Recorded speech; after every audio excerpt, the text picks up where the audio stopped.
ಕಾಂಗ್ರೆಸ್ನಲ್ಲಿ ಕಳೆದ 1.5-2 ತಿಂಗಳಿಂದ ನೋಡ್ತಾ ಇದ್ದೀವಿ ಬೆಳವಣಿಗೆ ಯಾವ ರೀತಿ ನಡೀತಾ ಇದೆ ಅಂತ. ಅಸಮಾಧಾನ ಇತ್ತು ಶಾಸಕರಿಗೆ, ಅದರಲ್ಲೂ ಒಂದು 40-42 ಜನರ ಪಟ್ಟಿಯನ್ನು ಮಾಡಿದೆ ಕಾಂಗ್ರೆಸ್. ಈಗ ಸುರ್ಜೇವಾಲಾ ಅವರು ದಿನಕ್ಕೊಂದು 10-12-20 ಶಾಸಕರನ್ನ ಕರೆದು 1-to-1 ಫೇಸ್ ಟು ಫೇಸ್ ಮಾತುಕತೆ ನಡೆಸೋಕೆ ತಯಾರಿ ಆರಂಭಿಸಿದ್ದಾರೆ. BR ಪಾಟೀಲ್ದಾಗಿದೆ, ಇನ್ನೂ ಹಲವು ಶಾಸಕರು ಕೂಡ ಇನ್ನೂ ಭೇಟಿಯಾಗೋರಿದ್ದಾರೆ. ಹಾಗಾದರೆ ಕಾಂಗ್ರೆಸ್ನಲ್ಲಿ ಏನಾಗ್ತಿದೆ, ಸುರ್ಜೇವಾಲಾ ಬೆಂಗಳೂರಿಗೆ ಯಾಕೆ ಬಂದಿದ್ದಾರೆ ಅನ್ನೋದು ಕೂಡ ಇನ್ನೂ ಕಾಂಗ್ರೆಸ್ ನಾಯಕರಿಗೇನೆ ಸ್ಪಷ್ಟತೆ ಸಿಗ್ತಾ ಇಲ್ಲ. ಶಾಸಕರ ಅಸಮಾಧಾನವನ್ನು ತಣಿಸಲಿಕ್ಕೆ ಬಂದಿದ್ದಾರಾ ಅಥವಾ ಹೈಕಮಾಂಡ್ನಿಂದ ಏನಾದರೂ ಎಚ್ಚರಿಕೆ ಸಂದೇಶವನ್ನು ಹೊತ್ತು ತಂದಿದ್ದಾರಾ? ಈ ರೀತಿಯಾಗಿ ಚರ್ಚೆ ಆಗ್ತಿದೆ. ಇನ್ನೊಂದು ಕಡೆ ಸಿದ್ದರಾಮಯ್ಯನವರು DK ಶಿವಕುಮಾರ್ ಅವರು ಕೈ ಮೇಲೆತ್ತಿ ನಾವಿಬ್ಬರೂ ಒಂದಾಗಿದ್ದೇವೆ, ಜೋಡೆತ್ತಿಂತರ ಅನ್ನುವಂಥ ಸಂದೇಶವನ್ನು ಮೈಸೂರಿನಿಂದ ರವಾನೆ ಮಾಡಿದ್ದಾರೆ. ಹಾಗಾದರೆ ಅಧಿಕಾರ ಹಂಚಿಕೆ ಸೂತ್ರದ ಬಗ್ಗೆ ಏನಾದರೂ ಸುರ್ಜೇವಾಲಾ ಅವರು ಪ್ರಸ್ತಾಪವನ್ನು ಮಾಡ್ತಿದ್ದಾರಾ ಶಾಸಕರ ಮುಂದೆ ಅನ್ನುವಂಥ ಪ್ರಶ್ನೆ. ಅದರ ಜೊತೆಗೆ ಸಿದ್ದರಾಮಯ್ಯನವರು DK ಶಿವಕುಮಾರ್ ಅವರ ಕೈ ಮೇಲೆತ್ತಿ ಹೇಳುವಾಗ DK ಶಿವಕುಮಾರ್ ಮುಗುಳ್ನಕ್ರು ಅಷ್ಟೇ, ಆದರೆ ಆ ಒಂದು ಖುಷಿ ಅವರ ಮುಖದಲ್ಲಿ ನಮ್ಗೆ ಕಾಣಿಸ್ಲಿಲ್ಲ. ನಾನೇ 5 ವರ್ಷ CM ಆಗಿರ್ತೇನೆ ಅನ್ನುವಂತಹ ಬಲವಾದ ಗಟ್ಟಿಯಾದ ಹೇಳಿಕೆ ಸಿದ್ದರಾಮಯ್ಯರ ಬಾಯಲ್ಲಿ ಯಾವತ್ತೂ ಬರ್ತಾ ಇಲ್ಲ. 5 ವರ್ಷ ನಮ್ಮದೇ ಸರ್ಕಾರ ಬಂಡೆ ಥರ ಇರುತ್ತೆ ಅನ್ನುವಂಥ ಹೇಳಿಕೆಯನ್ನು ಕೊಟ್ಟಿದ್ದಾರೆ. ನಾನೇ ದಸರಾ ಉದ್ಘಾಟನೆ ಮಾಡ್ತೀನಿ ಅನ್ನುವಂಥ ಹೇಳಿಕೆಯ ಮೇಲೆ ಸಿದ್ದರಾಮಯ್ಯನವರೇ 5 ವರ್ಷ ಮುಖ್ಯಮಂತ್ರಿ ಆಗಿರ್ತಾರೆ ಅನ್ನೋದು ಕನ್ಫರ್ಮ್ ಅಂತ ಕಾಂಗ್ರೆಸ್ ನಾಯಕರು ಹೇಳ್ತಿದ್ದಾರೆ. ಹಾಗಾದರೆ ಸಿದ್ದರಾಮಯ್ಯನವರು ಈ ವಿಚಾರದ ಬಗ್ಗೆ ಏನು ಹೇಳಿದ್ದಾರೆ ಒಂದ್ಸಲ ಕೇಳಿಸ್ಕೊಂಡ್ಬಿಡೋಣ.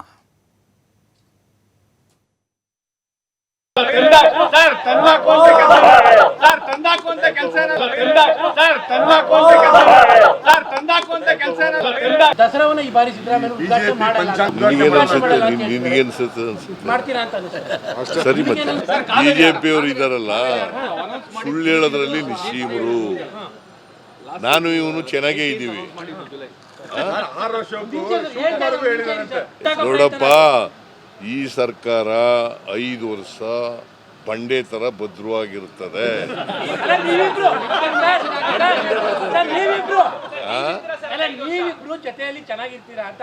ನಾವಿಬ್ರು ಚೆನ್ನಾಗಿದ್ದೀವಲ್ವಾ?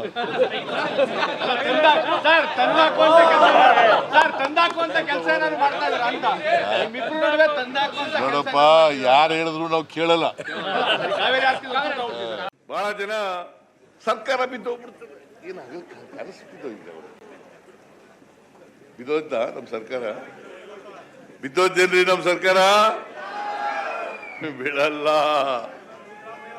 ಅದು ಏನು 2 ಸಾರಿ ಸೋತಿನ ಗಿರಾಕಿ ಹೇಳೋದು ಬಿದ್ದೋಗ್ಬಿಡ್ತದೆ ಅಂತ. ಒಂದು ಪಾರ್ಲಿಮೆಂಟ್ಗೆ ಅಸೆಂಬ್ಲಿಗೆ ಸೋತಿನ ಗಿರಾಕಿ ಹೇಳ್ತಾನೆ ಬಿದ್ದೋಗ್ಬಿಡ್ತದೆ ಸರ್ಕಾರ. ನಾವು 5 ವರ್ಷ ಕಲ್ಲು ಬಂಡೆ ತರ ಇರ್ತೇವೆ. ನಮ್ಮ ಸರ್ಕಾರನ ಯಾರು ಕೂಡ ಅಲ್ಲಾಡಿಸ್ಲಿಕ್ಕೆ ಸಾಧ್ಯ ಇಲ್ಲ. ಸುಮ್ಮನೆ ಹೇಳೋದು ಸರ್ಕಾರ ಬಿದ್ದೋಗ್ಬಿಡುತ್ತೆ, ಸರ್ಕಾರ ಬಿದ್ದೋಗ್ಬಿಡುತ್ತೆ. ನನಗೂ DK ಶಿವಕುಮಾರ್ಗೂ ವ್ಯತ್ಯಾಸಗಳಿದ್ದಾವೆ, ಡಿಫ್ರೆನ್ಸಸ್ ಇದೆ. ನಾನು ಅವನ ಜೊತೆಲೇ ಕೂತಿದ್ದೀವಿ ಈಗ ಇಲ್ಲಿ.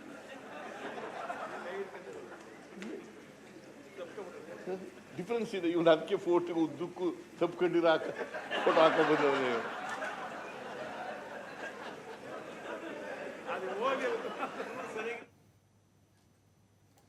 ಇವತ್ತಿನ ಬೆಳವಣಿಗೆಗಳು ಮತ್ತು ಕಾಂಗ್ರೆಸ್ನಲ್ಲಿ ಆಗ್ತಿರುವಂತಹ ಕೆಲವೊಂದಿಷ್ಟು ಬದಲಾವಣೆಗಳ ಬಗ್ಗೆ ಡಿಬೇಟ್ನಲ್ಲಿ ಚರ್ಚೆ ಮಾಡಲಿಕ್ಕೆ ಅತಿಥಿಗಳು ಜಾಯ್ನ್ ಆಗಿದ್ದಾರೆ. ಅವ್ರನ್ನ ಕಾರ್ಯಕ್ರಮಕ್ಕೆ ಸ್ವಾಗತ ಮಾಡ್ತೀನಿ. ಮೊದಲದಾಗಿ ಕಾಂಗ್ರೆಸ್ ವಕ್ತಾರರಾಗಿರುವಂತಹ ರಘು ದೊಡ್ಡರಿದ್ದಾರೆ. ನಮಸ್ತೆ ಸರ್, ಸ್ವಾಗತ. ನಮಸ್ಕಾರ.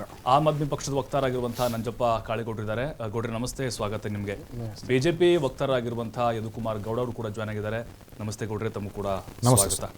ನಾನು ಈಗ ನೇರವಾಗಿ ಕಾಂಗ್ರೆಸ್ ವಕ್ತಾರ ಹತ್ರ ಹೋಗ್ತಿದ್ದೇನೆ, ಯಾಕಂದರೆ ಟಾಪಿಕ್ ಇರೋದೇ ಈಗ ಕಾಂಗ್ರೆಸ್ನಲ್ಲಿ ಆಗ್ತಿರುವಂಥ ಬೆಳವಣಿಗೆಗಳ ಬಗ್ಗೆ. ಸರ್, ಸುರ್ಜೇವಾಲಾ ರಾಜ್ಯಕ್ಕೆ ಯಾಕೆ ಬಂದಿದ್ದಾರೆ ಅಂತ ಹೇಳಿ ನನಗಂತೂ ಗೊತ್ತಿಲ್ಲ. ನಾನು ಓದಿ ತಿಳ್ಕೊಂಡ ಹಾಗೆ ಅಸಮಾಧಾನಿತ ಶಾಸಕರನ್ನ ಅಂದ್ರೆ ಯಾರು ಹೇಳಿದ್ದು ನಿಮ್ಗೆ? ಎಲ್ಲಿ ಓದಿದ್ರಿ? ಅಲ್ಲ, ಓದಿದೆ ಪತ್ರಿಕೆಗಳಲ್ಲಿ ಅಥವಾ ಅಂದ್ರೆ ಪತ್ರಿಕೆಗಳ ಕಾಂಗ್ರೆಸ್ ಬಲ್ಲ ಮೂಲಗಳು ಹೇಳಿರುವ ಪ್ರಕಾರ. ಅಲ್ಲ, ಅವರು ಸ್ಟೇಟ್ಮೆಂಟ್ಗಳನ್ನ ಓದಿದೆ ಸರ್ ನಾನು. ಇಲ್ಲ ಬ್ರದರ್, ನೋಡಿ ಸರ್, ಅವ್ರ ಬೈಟ್ಸ್ ಅನ್ನ ನೋಡಿದೆ ನಾನು. ಲೋಕಲ್ ಬಾಡಿ ಎಲೆಕ್ಷನ್ಗೆ ಪ್ರಿಪೇರ್ ಆಗ್ಲಿಕ್ಕೆ ಬಂದಿದ್ದಾರೆ, ಅಸಮಾಧಾನ ಶಾಸಕರ ಆ ಕಿಚ್ಚನ್ನ ಆರಿಸ್ಲಿಕ್ಕೆ ಬಂದಿದ್ದಾರೆ ಅಂತ ಹೇಳ್ತಿದ್ರು. ನೋಡಿ, ನೀವೇ ಹೇಳಿದಿರಿ ಮಾಧ್ಯಮದಲ್ಲಿ ಬಂದಿರತಕ್ಕಂಥ ನಿಮ್ಮ ಹೇಳಿಕೆ, ನಿಮ್ಮ ನಾಯಕರ ಸ್ಟೇಟ್ಮೆಂಟ್ಗಳು ಅದರ ಮೇಲೆ ನೋಡಿ, ಮಾಧ್ಯಮದಲ್ಲಿ ಬಂದಿರತಕ್ಕಂಥದ್ದು ಅವರ ವೈಯಕ್ತಿಕ ಅಭಿಪ್ರಾಯವನ್ನ ಮಂಡನೆ ಮಾಡಿದ್ದಾರೆ. ಆ ಮಂಡನೆ ಪ್ರಕಾರ ತಾವು ಹೇಳ್ತಿದ್ದೀರಿ, ಓಕೆ, ಯಾಕೆ ನಿಮ್ದು ತಪ್ಪಲ್ಲ, ಅವ್ರದ್ದು ತಪ್ಪಲ್ಲ, ಯಾಕೇನೋ ಒಂದು ಮಾಧ್ಯಮವಾಗಿ ಅವರನ್ನು ಬರಿಬೇಕಿತ್ತು, ಏನು ಇದೆಯೋ ಹತ್ತಿರ ಸತ್ಯಕ್ಕೆ ಹತ್ತಿರವಾದಂಥ ಪ್ರಯತ್ನ ಮಾಡ್ತಾರೆ, ಅದು ಸತ್ಯನ ಗೊತ್ತಿಲ್ಲ. ಓಕೆ ಸೊ ಮೊದಲನೇದಾಗಿ ಸುರ್ಜೇವಾಲಾ ಅವ್ರು ಬಂದಿರತಕ್ಕಂಥ ಕರ್ನಾಟಕ ರಾಜ್ಯದ ಉಸ್ತುವಾರಿ ಆಗಿದ್ದಾರೆ. ಆ ಉಸ್ತುವಾರಿಯವರು ಎವ್ರಿ 3 ಮಂತ್ಸು ರಾಜ್ಯಕ್ಕೆ ಬಂದು ರಾಜ್ಯದಲ್ಲಿ ನಡೀತಿರ್ತಕ್ಕಂಥ ರೂಪುರೇಷೆಗಳನ್ನು, ನಡೀತಿರ್ತಕ್ಕಂಥ ಕಾರ್ಯವೈಖರಿಗಳ ಬಗ್ಗೆ, ಮುಂದಿನ ಚುನಾವಣೆಗಳ ಬಗ್ಗೆ, ಏನು ಗ್ರಾಮ ಪಂಚಾಯತಿ ಮತ್ತು BBMP ಎಲೆಕ್ಷನ್ ಇನ್ನೇನು 3 ಮಂತ್ಸಲ್ಲಿ ನಾವು ಫೈನಲೈಸ್ ಮಾಡ್ತೀವಿ ಅಂತ ಹೇಳಿದ್ದಾರೆ. ಸೊ ಎಸ್ಪೆಷಲಿ BBMP, ಗ್ರಾಮ ಪಂಚಾಯತಿ ಮತ್ತು ZPTP ಚುನಾವಣೆಗಳು ಬರ್ತಾ ಇದೆ. ಆ ಚುನಾವಣೆಗಳ ದೃಷ್ಟಿಯಿಂದ ಬಂದು ರಿವ್ಯೂ ಮಾಡೋದು ಅವರ ಕರ್ತವ್ಯ, ಅದು ಕೆಲಸವನ್ನು ಮಾಡ್ತಿದ್ದಾರೆ. ಅದರ ಜೊತೆಯಲ್ಲಿ ಸೊ ಶಾಸಕರ ಅಭಿಪ್ರಾಯಗಳನ್ನು ಅಂದರೆ ಈಗ ರಿವ್ಯೂ ಮಾಡಬೇಕಾಗ್ತದೆ. ಯಾವಾಗ್ಲೂ ನಾನು ಹೇಗೆ ಪರ್ಫಾರ್ಮ್ ಮಾಡ್ತಿದ್ದೀನಿ ಅಂತ ಗೊತ್ತಾಗದೆ ಯಾವಾಗ ಅಂತಂದ್ರೆ ನಾನು ಜನಗಳಿಂದ ತೆಗೆದುಕೊಳ್ಬೇಕು ಅಭಿಪ್ರಾಯವನ್ನು. ಅದೇ ರೀತಿ ಸರ್ಕಾರದ ಭಾಗವಾಗಿರ್ತಕ್ಕಂಥ ಶಾಸಕರ ಅಭಿಪ್ರಾಯ ಪಡೆಯೋದು ಕೂಡ ಅಷ್ಟೇ ಒಂದು ಏನು ವ್ಯವಸ್ಥಿತವಾದಂಥ ಸರ್ಕಾರದ ಜವಾಬ್ದಾರಿ. ಹಾಗಾಗಿ ಸುರ್ಜೇವಾಲಾ ಅವರು ಒಂದು ಪ್ಲಾನನ್ನು ಕಂಟಿನ್ಯೂಸ್ ಆಗಿ ಇವತ್ತು ಶುರು ಮಾಡಿದ್ದಾರೆ. ಶಾಸಕರ ಅಭಿಪ್ರಾಯಗಳು ಯಾರು ಎಲ್ಲ ಭಾಗದ ಶಾಸಕರನ್ನ ತೆಗೆದುಕೊಂಡಿದ್ದಾರೆ. ಅಲ್ಲ, ಅಭಿಪ್ರಾಯ ಅಂದ್ರೆ CM ಯಾರಾಗಬೇಕು ಅನ್ನೋ ಅಭಿಪ್ರಾಯ ಅಂತ ಅಲ್ಲ, ಚುನಾವಣೆಗೆ ಯಾವ ರೀತಿ ಪ್ರಿಪೇರೆನ್ಸ್ ಅನ್ನ ಒಂದು ಜಿಲ್ಲೆಗೆ ಒಬ್ರು ಇಬ್ಬರನ್ನ ಕೆಲವು ಜಿಲ್ಲೆಗಳಲ್ಲಿ ಕೋಲಾರ ಜಿಲ್ಲೆ, ಇವತ್ತು ಕೋಲಾರ ಜಿಲ್ಲೆ ಆಯಿತು ಚರ್ಚೆ. ಸೊ ನಾಳೆ ಚಿಕ್ಕಬಳ್ಳಾಪುರ ಮತ್ತು ಬೇರೆ ಬೇರೆ ಜಿಲ್ಲೆಗಳದ್ದು ಚರ್ಚೆ ತಗೊಳ್ತಾರೆ. ಫೈನಲ್ಗೆ ಮಂಡ್ಯ, ಮೈಸೂರು ಭಾಗಕ್ಕೆ ಹೋಗ್ತಾರೆ. ಏನು ಅಂತ ಹೇಳಿದ್ರೆ ಯಾವ ಜಿಲ್ಲೆಯಲ್ಲಿ ಯಾವ ರೀತಿ ಪ್ರಿಪ್ರೇಷನ್ಸ್ ಮಾಡಬೇಕು ಇನ್ಸ್ಟ್ರಕ್ಷನ್ ಕೊಡ್ತಾರೆ. ಗ್ರಾಮ ಪಂಚಾಯತಿ ಚುನಾವಣೆಗೆ ಹೇಗೆ ನೀವು ರೆಡಿ ಇದ್ದೀರಾ, ನೀವು ರೆಡಿ ಇಲ್ಲ ಅಂದರೆ ಹೇಗೆ ಮಾಡಬೇಕು, ಮತ್ತು ZPTP ಚುನಾವಣೆಗೆ ನೀವು ಹೆಂಗೆ ಪ್ರವೃತ್ತಿ ಕೆಲಸ ಮಾಡ್ತಾ ಇದ್ದೀರಿ. ಅದೇ ರೀತಿ ನಮ್ಮ ಪಕ್ಷದ ಜಿಲ್ಲಾಧ್ಯಕ್ಷರುಗಳೇನಿದ್ದಾರೆ ಕೆಲವು ಜಿಲ್ಲಾಧ್ಯಕ್ಷರನ್ನ ಬದಲಾವಣೆ ಮಾಡಬೇಕು, ಮತ್ತು ಬೋರ್ಡ್ಸ್ ಆ್ಯಂಡ್ ಕಾರ್ಪೊರೇಷನ್ ಅಧ್ಯಕ್ಷರುಗಳನ್ನು ಮಾಡಬೇಕು, ಮತ್ತು ಬೋರ್ಡ್ಸ್ ಆ್ಯಂಡ್ ಕಾರ್ಪೊರೇಷನ್ ಮೆಂಬರ್ಸನ್ನು ಮಾಡಬೇಕು. ಅದೇ ರೀತಿ ಹಲವಾರು ಲೋಕಲ್ ಬಾಡಿ ಅಪಾಯಿಂಟ್ಮೆಂಟ್ಸ್ಗಳನ್ನು ಮಾಡಬೇಕು. ಅದಕ್ಕೆ ನಿಮ್ಮ ತಯಾರಿಗಳೇನು, ನಿಮ್ಮ ಇದೇನು ಅಂತೇಳಿ ಸಲಹೆ, ಸೂಚನೆ ಮತ್ತು ಡೈರೆಕ್ಷನ್ ಎರಡೂ ಕೊಟ್ಟಿದ್ದಾರೆ. ಮುಂದಿನ ಚುನಾವಣೆಗೆ ನಾವು ಏನೇನು ತಯಾರಿ ಮಾಡ್ಕೊಳ್ಬೇಕು, ನೀವೇನು ಮಾಡಬೇಕು, ಗ್ರಾಮ ಪಂಚಾಯತಿ ಚುನಾವಣೆ ಮತ್ತು ZPTP ಚುನಾವಣೆ 100% ನಾವು ಒನ್ ಸೈಡ್ ಆಗಿ ಗೆಲ್ಲಬೇಕು ಅಂತೇಳಿ ಒಂದಷ್ಟು ಇನ್ಸ್ಟ್ರಕ್ಷನ್ ಕೊಟ್ಟಿದ್ದಾರೆ. ಅಲ್ಲ ಸರ್, ಇದು ಯಾವಾಗಿಂದ ಶುರುವಾಯಿತು ಅಂತ ಕಾಂಗ್ರೆಸ್ ಅಲ್ಲಿ 1-to-1 ಫೇಸ್ ಟು ಫೇಸ್ 20-30 ನಿಮಿಷ ಮಾತಾಡೋದು ಇದು ಯಾವಾಗಿಂದ ಶುರುವಾಯಿತು? ಇವಾಗ್ಲಿಂದ ಅಲ್ಲ, ಇದು ಸದಾ ನಡೀತಾ ಇರ್ತದೆ ಅದು. ಸೊ ಅಲ್ಲ, 2013 18ವರೆಗೂ ಇರಲಿಲ್ಲ ಸರ್. ಅವಾಗ ದಿಗ್ವಿಜಯ್ ಸಿಂಗ್ ಇದ್ರು, ವೇಣುಗೋಪಾಲ್ ಇದ್ರು, ಅವಾಗ ಬರ್ತಾ ಇರಲಿಲ್ಲ. ಈಗ ಯಾಕೋ ಜಾಸ್ತಿ ಬರ್ತಿದ್ದಾರೆ ಹೈಕಮಾಂಡ್ ನಾಯಕರು ಅಂತ. 2013ರಿಂದ 2018ವರೆಗೂ KC ವೇಣುಗೋಪಾಲ್ ಅವರೇ ಇದ್ರು. ನಾನು ಕೂಡ ವಾರ್ ರೂಮ್ ಇನ್ಚಾರ್ಜ್ ಇದೆ. ವಾರ್ ರೂಮ್ ನಲ್ಲಿ ಸದಾ ಮೀಟಿಂಗ್ಸ್ಗಳು ನಡೀತಾನೆ ಇತ್ತು. ಸೊ ಅವಾಗ ಚರ್ಚೆಗೆ ಬರ್ತಿರ್ಲಿಲ್ಲ. ಈಗ ಮಾಧ್ಯಮದವರು ವೆರಿ ಕ್ಲೋಸ್ ಆಗಿ ಅಬ್ಸರ್ವ್ ಮಾಡ್ತಾ ಇರೋದ್ರಿಂದ ಪ್ರತಿ ಮೀಟಿಂಗ್ ಅನ್ನ ಒಂದು BJP ಅವ್ರು ಏನ್ ಮಾಡ್ತಾರೆ, ಒಂದು ಹಾಕೊಡ್ತಾರೆ ಏನಂತ ಹೇಳಿ, ಅವರಲ್ಲಿರ್ತಕ್ಕಂಥ ಭಿನ್ನಾಭಿಪ್ರಾಯಗಳನ್ನ, ಅವರಲ್ಲಿರ್ತಕ್ಕಂಥ ಅಸಮಾಧಾನವನ್ನ ಕಾಂಗ್ರೆಸ್ ಅಲ್ಲಿ ಇದೆ ಅಂತ ಹೇಳಿ ಬಿಂಬಿಸುವಂತ ಒಂದು ಪ್ರಯತ್ನವನ್ನ BJP ಅವರು ಮಾಡ್ತಾ ಇದ್ದಾರೆ. ಹಾಗಾಗಿ ನಮ್ಮಲ್ಲಿ ಆ ರೀತಿ ಇಲ್ಲ. ಯಾಕೆ ಅಂತಂದ್ರೆ ಸಿದ್ದರಾಮಯ್ಯ ಮತ್ತೆ DK ಶಿವಕುಮಾರ್ ಯಾವಾಗ ನೋಡಿದ್ರು ಕೈ ಹಿಡ್ಕೊಂಡು ಕೈ ಹೇಳ್ತಿದ್ದಾರೆ. ನೀವು ಆರ್ ಅಶೋಕ್ ಅವರು, ವಿಜಯೇಂದ್ರ ಅವರು ಯಾವತ್ತನ ಕೈ ಮೇಲೆ ಎತ್ತಿರೋದು, ಕೈ ಹಿಡ್ಕೊಂಡು ನೋಡಿದ್ದೀರಾ ಅಂದ್ರೆ ನೀವೇ ಅರ್ಥ ಮಾಡ್ಕೋಬೇಕು BJP ಅಸಮಾಧಾನ ಇದೆ, ಕಾಂಗ್ರೆಸ್ ಅಲ್ಲಿ ಇದೆ ಅಂತ ಹೇಳಿ. ಅದೇ ರೀತಿ ಇಬ್ರು ಹಗ್ ಮಾಡ್ಕೊಂಡು ನಾವಿಬ್ರು ಜೋಡೆತ್ತುಗಳು ಅಂತ ಹೇಳ್ತಾರೆ. ಯಾವಾಗ್ಲಾದ್ರೂ BJP BS Yediyurappa BL Santosh ಯಾವಾಗ್ಲಾದ್ರೂ ನಾವು ಜೋಡೆತ್ತುಗಳು ಅಂತ ಯಾವತ್ತನ್ನ ಕೈ ಎತ್ತಿರೋದು ನೋಡಿದ್ದೀರಾ? ಸೊ ಹಾಗಾಗಿ ಅಸಮಾಧಾನ ಎಲ್ಲಿದೆ, ನಿಜವಾಗ್ಲೂ ಮನೆಯೊಂದು 3-8 ಬಾಗಿಲು ಆಗಿರ್ತಕ್ಕಂಥ ನೀವು ಅರ್ಥ ಮಾಡ್ಕೊಂಡು ಜನತೆಗೆ ತಿಳಿಸ್ಬೇಕು. ಎಸ್ ಸರ್, BJP ಸರ್ ಈಗ ಯದುಕುಮಾರ್ ಗೌಡ ಅವರೇ, ನಿಮ್ಮಲ್ಲಿ ಅವ್ರು ಹೇಳಿದ್ರು ಈಗ BJPಲಿ 101 ಬಾಗಿಲು ಈ ಥರ ಪರಿಸ್ಥಿತಿ ಇದೆ ಅಂತ ಹೇಳಿ ಒಪ್ಕೊಳ್ತೀರ? ಹಾಗಾದರೆ ನಿಮ್ಮಲ್ಲಿ ಯಾವ ನಾಯಕರನ್ನು ಕೂಡ ನೋಡಲಿಲ್ಲ ಕೈ ಹಿಡ್ಕೊಂಡು ಮೇಲೆತ್ತಿ ಒಗ್ಗಟ್ಟು ಪ್ರದರ್ಶನ ಮಾಡಿರೋದು ಇಲ್ಲಿವರೆಗೂ ಅಂತ ಹೇಳ್ತಿದ್ದಾರೆ. BJPಲಿರೋದು ಒಂದೇ ಬಾಗಿಲು ಸರ್, ನಮ್ಮ ಸ್ಟೇಟ್ ಆಫೀಸಲ್ಲಿರೋ ಬಾಗಿಲು ಅಷ್ಟೇ ಇರೋವಂಥದ್ದು. ಇವ್ರು ತಿಳ್ಕೊಬೇಕಾಗತ್ತೆ. ಆದರೆ ಪದೇ ನೀವು ಚರ್ಚೆ ಪ್ರಾರಂಭ ಮಾಡೋದಕ್ಕಿಂತ ಮುಂಚೆನೆ ಎಲ್ಲಿ ಓದಿದ್ರಿ ಅಂತ ತಮ್ಮನೇ ಪ್ರಶ್ನೆ ಕೇಳುವಂಥದ್ದನ್ನ, ಅಂದ್ರೆ ಮಾಧ್ಯಮನೇ ಪ್ರಶ್ನೆ ಕೇಳುವಂಥ ಮಟ್ಟಕ್ಕೆ ಅಂತಂದಾಗ, ಅಂದ್ರೆ ನಿಮ್ಮನ್ನೇ ಅನಲೈಸ್ ಮಾಡೋ ಥರದ್ದು ನಾವು ಕೇಳ್ತಾ ಇರೋವಂಥದ್ದು. ಈ ತರ ಡೆವಲಪ್ಮೆಂಟ್ಸ್ ಆಗ್ತಿದೆಯಲ್ಲ, what was the reason for the developments ಅಂತ ಅಂದಾಗ, ಸ್ವಪಕ್ಷೀಯ ಶಾಸಕರು ಯಾರು ರಾಜ್ಯದ ಜನರ ಮುಂದೆ ಬಂದು ತಮ್ಮ ಅಳಲನ್ನು ತೊಳ್ಕೊಂಡ್ರು, ಭ್ರಷ್ಟಾಚಾರ ನಡೀತಾ ಇದೆ, ನಮ್ಗೆ ಅನುದಾನ ಇಲ್ಲ, ಈ ತರದಂತ ಮಾತಾಡೋದು ರಾಷ್ಟ್ರ ಮಟ್ಟದ ಸುದ್ದಿ ಆದಾಗ ಆಬ್ವಿಯಸ್ಲಿ ಮಾಧ್ಯಮ ಅದನ್ನ ಚರ್ಚೆಗೆ ತಗೊಳ್ಳೇಬೇಕಾಗುತ್ತೆ. ಚರ್ಚೆಗೆ ತಗೋಬೇಕಾದಾಗ ಜನರಿಗೆ ನಿಜ ಹೇಳ್ಬೇಕಾಗುತ್ತೆ ಏನ್ ನಡೀತಾ ಇದೆ ಅಂತ. ಆ ಒಂದು ಸಂದರ್ಭದಲ್ಲಿ ಬಂದಿರೋದೇ ಹೊರತು ಇವರೇನು ಮೌಲ್ಯಮಾಪನ ಮಾಡಕ್ಕಾಗ್ಲಿ, ಗ್ರಾಮ ಪಂಚಾಯತಿನೋ ತಾಲೂಕ್ ಪಂಚಾಯತಿನ ಚುನಾವಣೆಗಾಗ್ಲಿ ಬಂದಿಲ್ಲ. ಮುಜುಗರ ಆಗಿದೆ, ರಾಷ್ಟ್ರ ಮಟ್ಟದಲ್ಲಿ ಮುಜುಗರ ಆಗಿದೆ.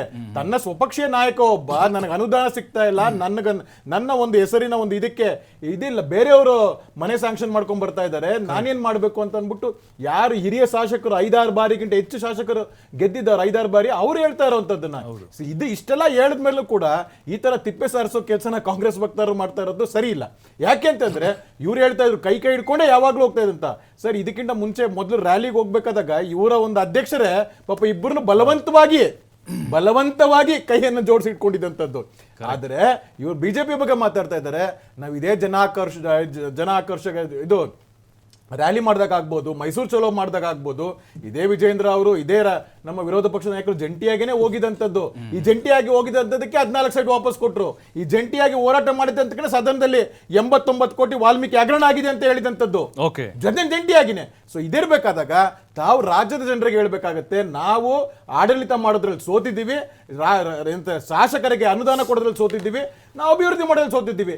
ಇಂಥ ಅಸಮರ್ಥ ಸರ್ಕಾರ ನಮ್ದಿರ್ಬೇಕಾದಾಗ ಇದಕ್ಕೆ ತೇಪು ಹಚ್ಚ ಕೆಲಸ ಮಾಡ್ತಾ ಇದ್ದೀವಿ ಅಂತ ಕಾಂಗ್ರೆಸ್ನವ್ರು ಹೇಳ್ತಾ ಇದ್ದಾರೆ. ಎಸ್ ನಂಜಪ್ಪ ಕಳಗೌಡ್ರು, ಈಗ ಶಾಸಕರ ಅಸಮಾಧಾನವನ್ನು ತಣಿಸ್ಲಿಕ್ಕೆ ಹೈಕಮಾಂಡೇ ಬರಬೇಕಾಯ್ತಾ ಅಂತ ಅಂದ್ರೆ ಇಲ್ಲಿರುವಂಥ ಮುಖ್ಯಮಂತ್ರಿಗಳು DCM ಅವರು ವಿಫಲರಾಗಿದ್ದಾರೆ ಅಂತ ಸಂದೇಶ ಗೊತ್ತಾಗ್ತಿದೆಯಾ ಅಂತ ಈಗ ಹೈಕಮಾಂಡೇ ಬರೋದ್ರಿಂದ? ಸರ್, ಕಾಂಗ್ರೆಸ್ ಪಕ್ಷದಲ್ಲಿ ಆರಂಭದಿಂದಲೂ ಹೈಕಮಾಂಡೇ ಸುಪ್ರೀಂ. ಓಕೆ, ಹೈಕಮಾಂಡ್ ಅವ್ರು ಹೇಳ್ತಾರೆ, ಅವರೇ ಮುಖ್ಯಮಂತ್ರಿ ಆಗೋದು. ಇಲ್ಲಿ ಯಾವತ್ತು ಜನಪ್ರತಿನಿಧಿಗಳನ್ನು ನಿರ್ದೇಶಿಸಿ ಶಾಸಕಾಂಗ ಸಭೆ ಕರೆದು ಶಾಸಕಾಂಗದಲ್ಲಿ ಎಷ್ಟು ಶಾಸಕರ ಬೆಂಬಲ ಇದೆ ಅಂತ ಕೈ ಎತ್ತಿಸಿ ಆ ಕೆಲಸ ಮಾಡಿಲ್ಲ. ಮೊನ್ನೆ ಆದಾಗೂ ಅದೇ ಥರ ಆಗಿದ್ದು.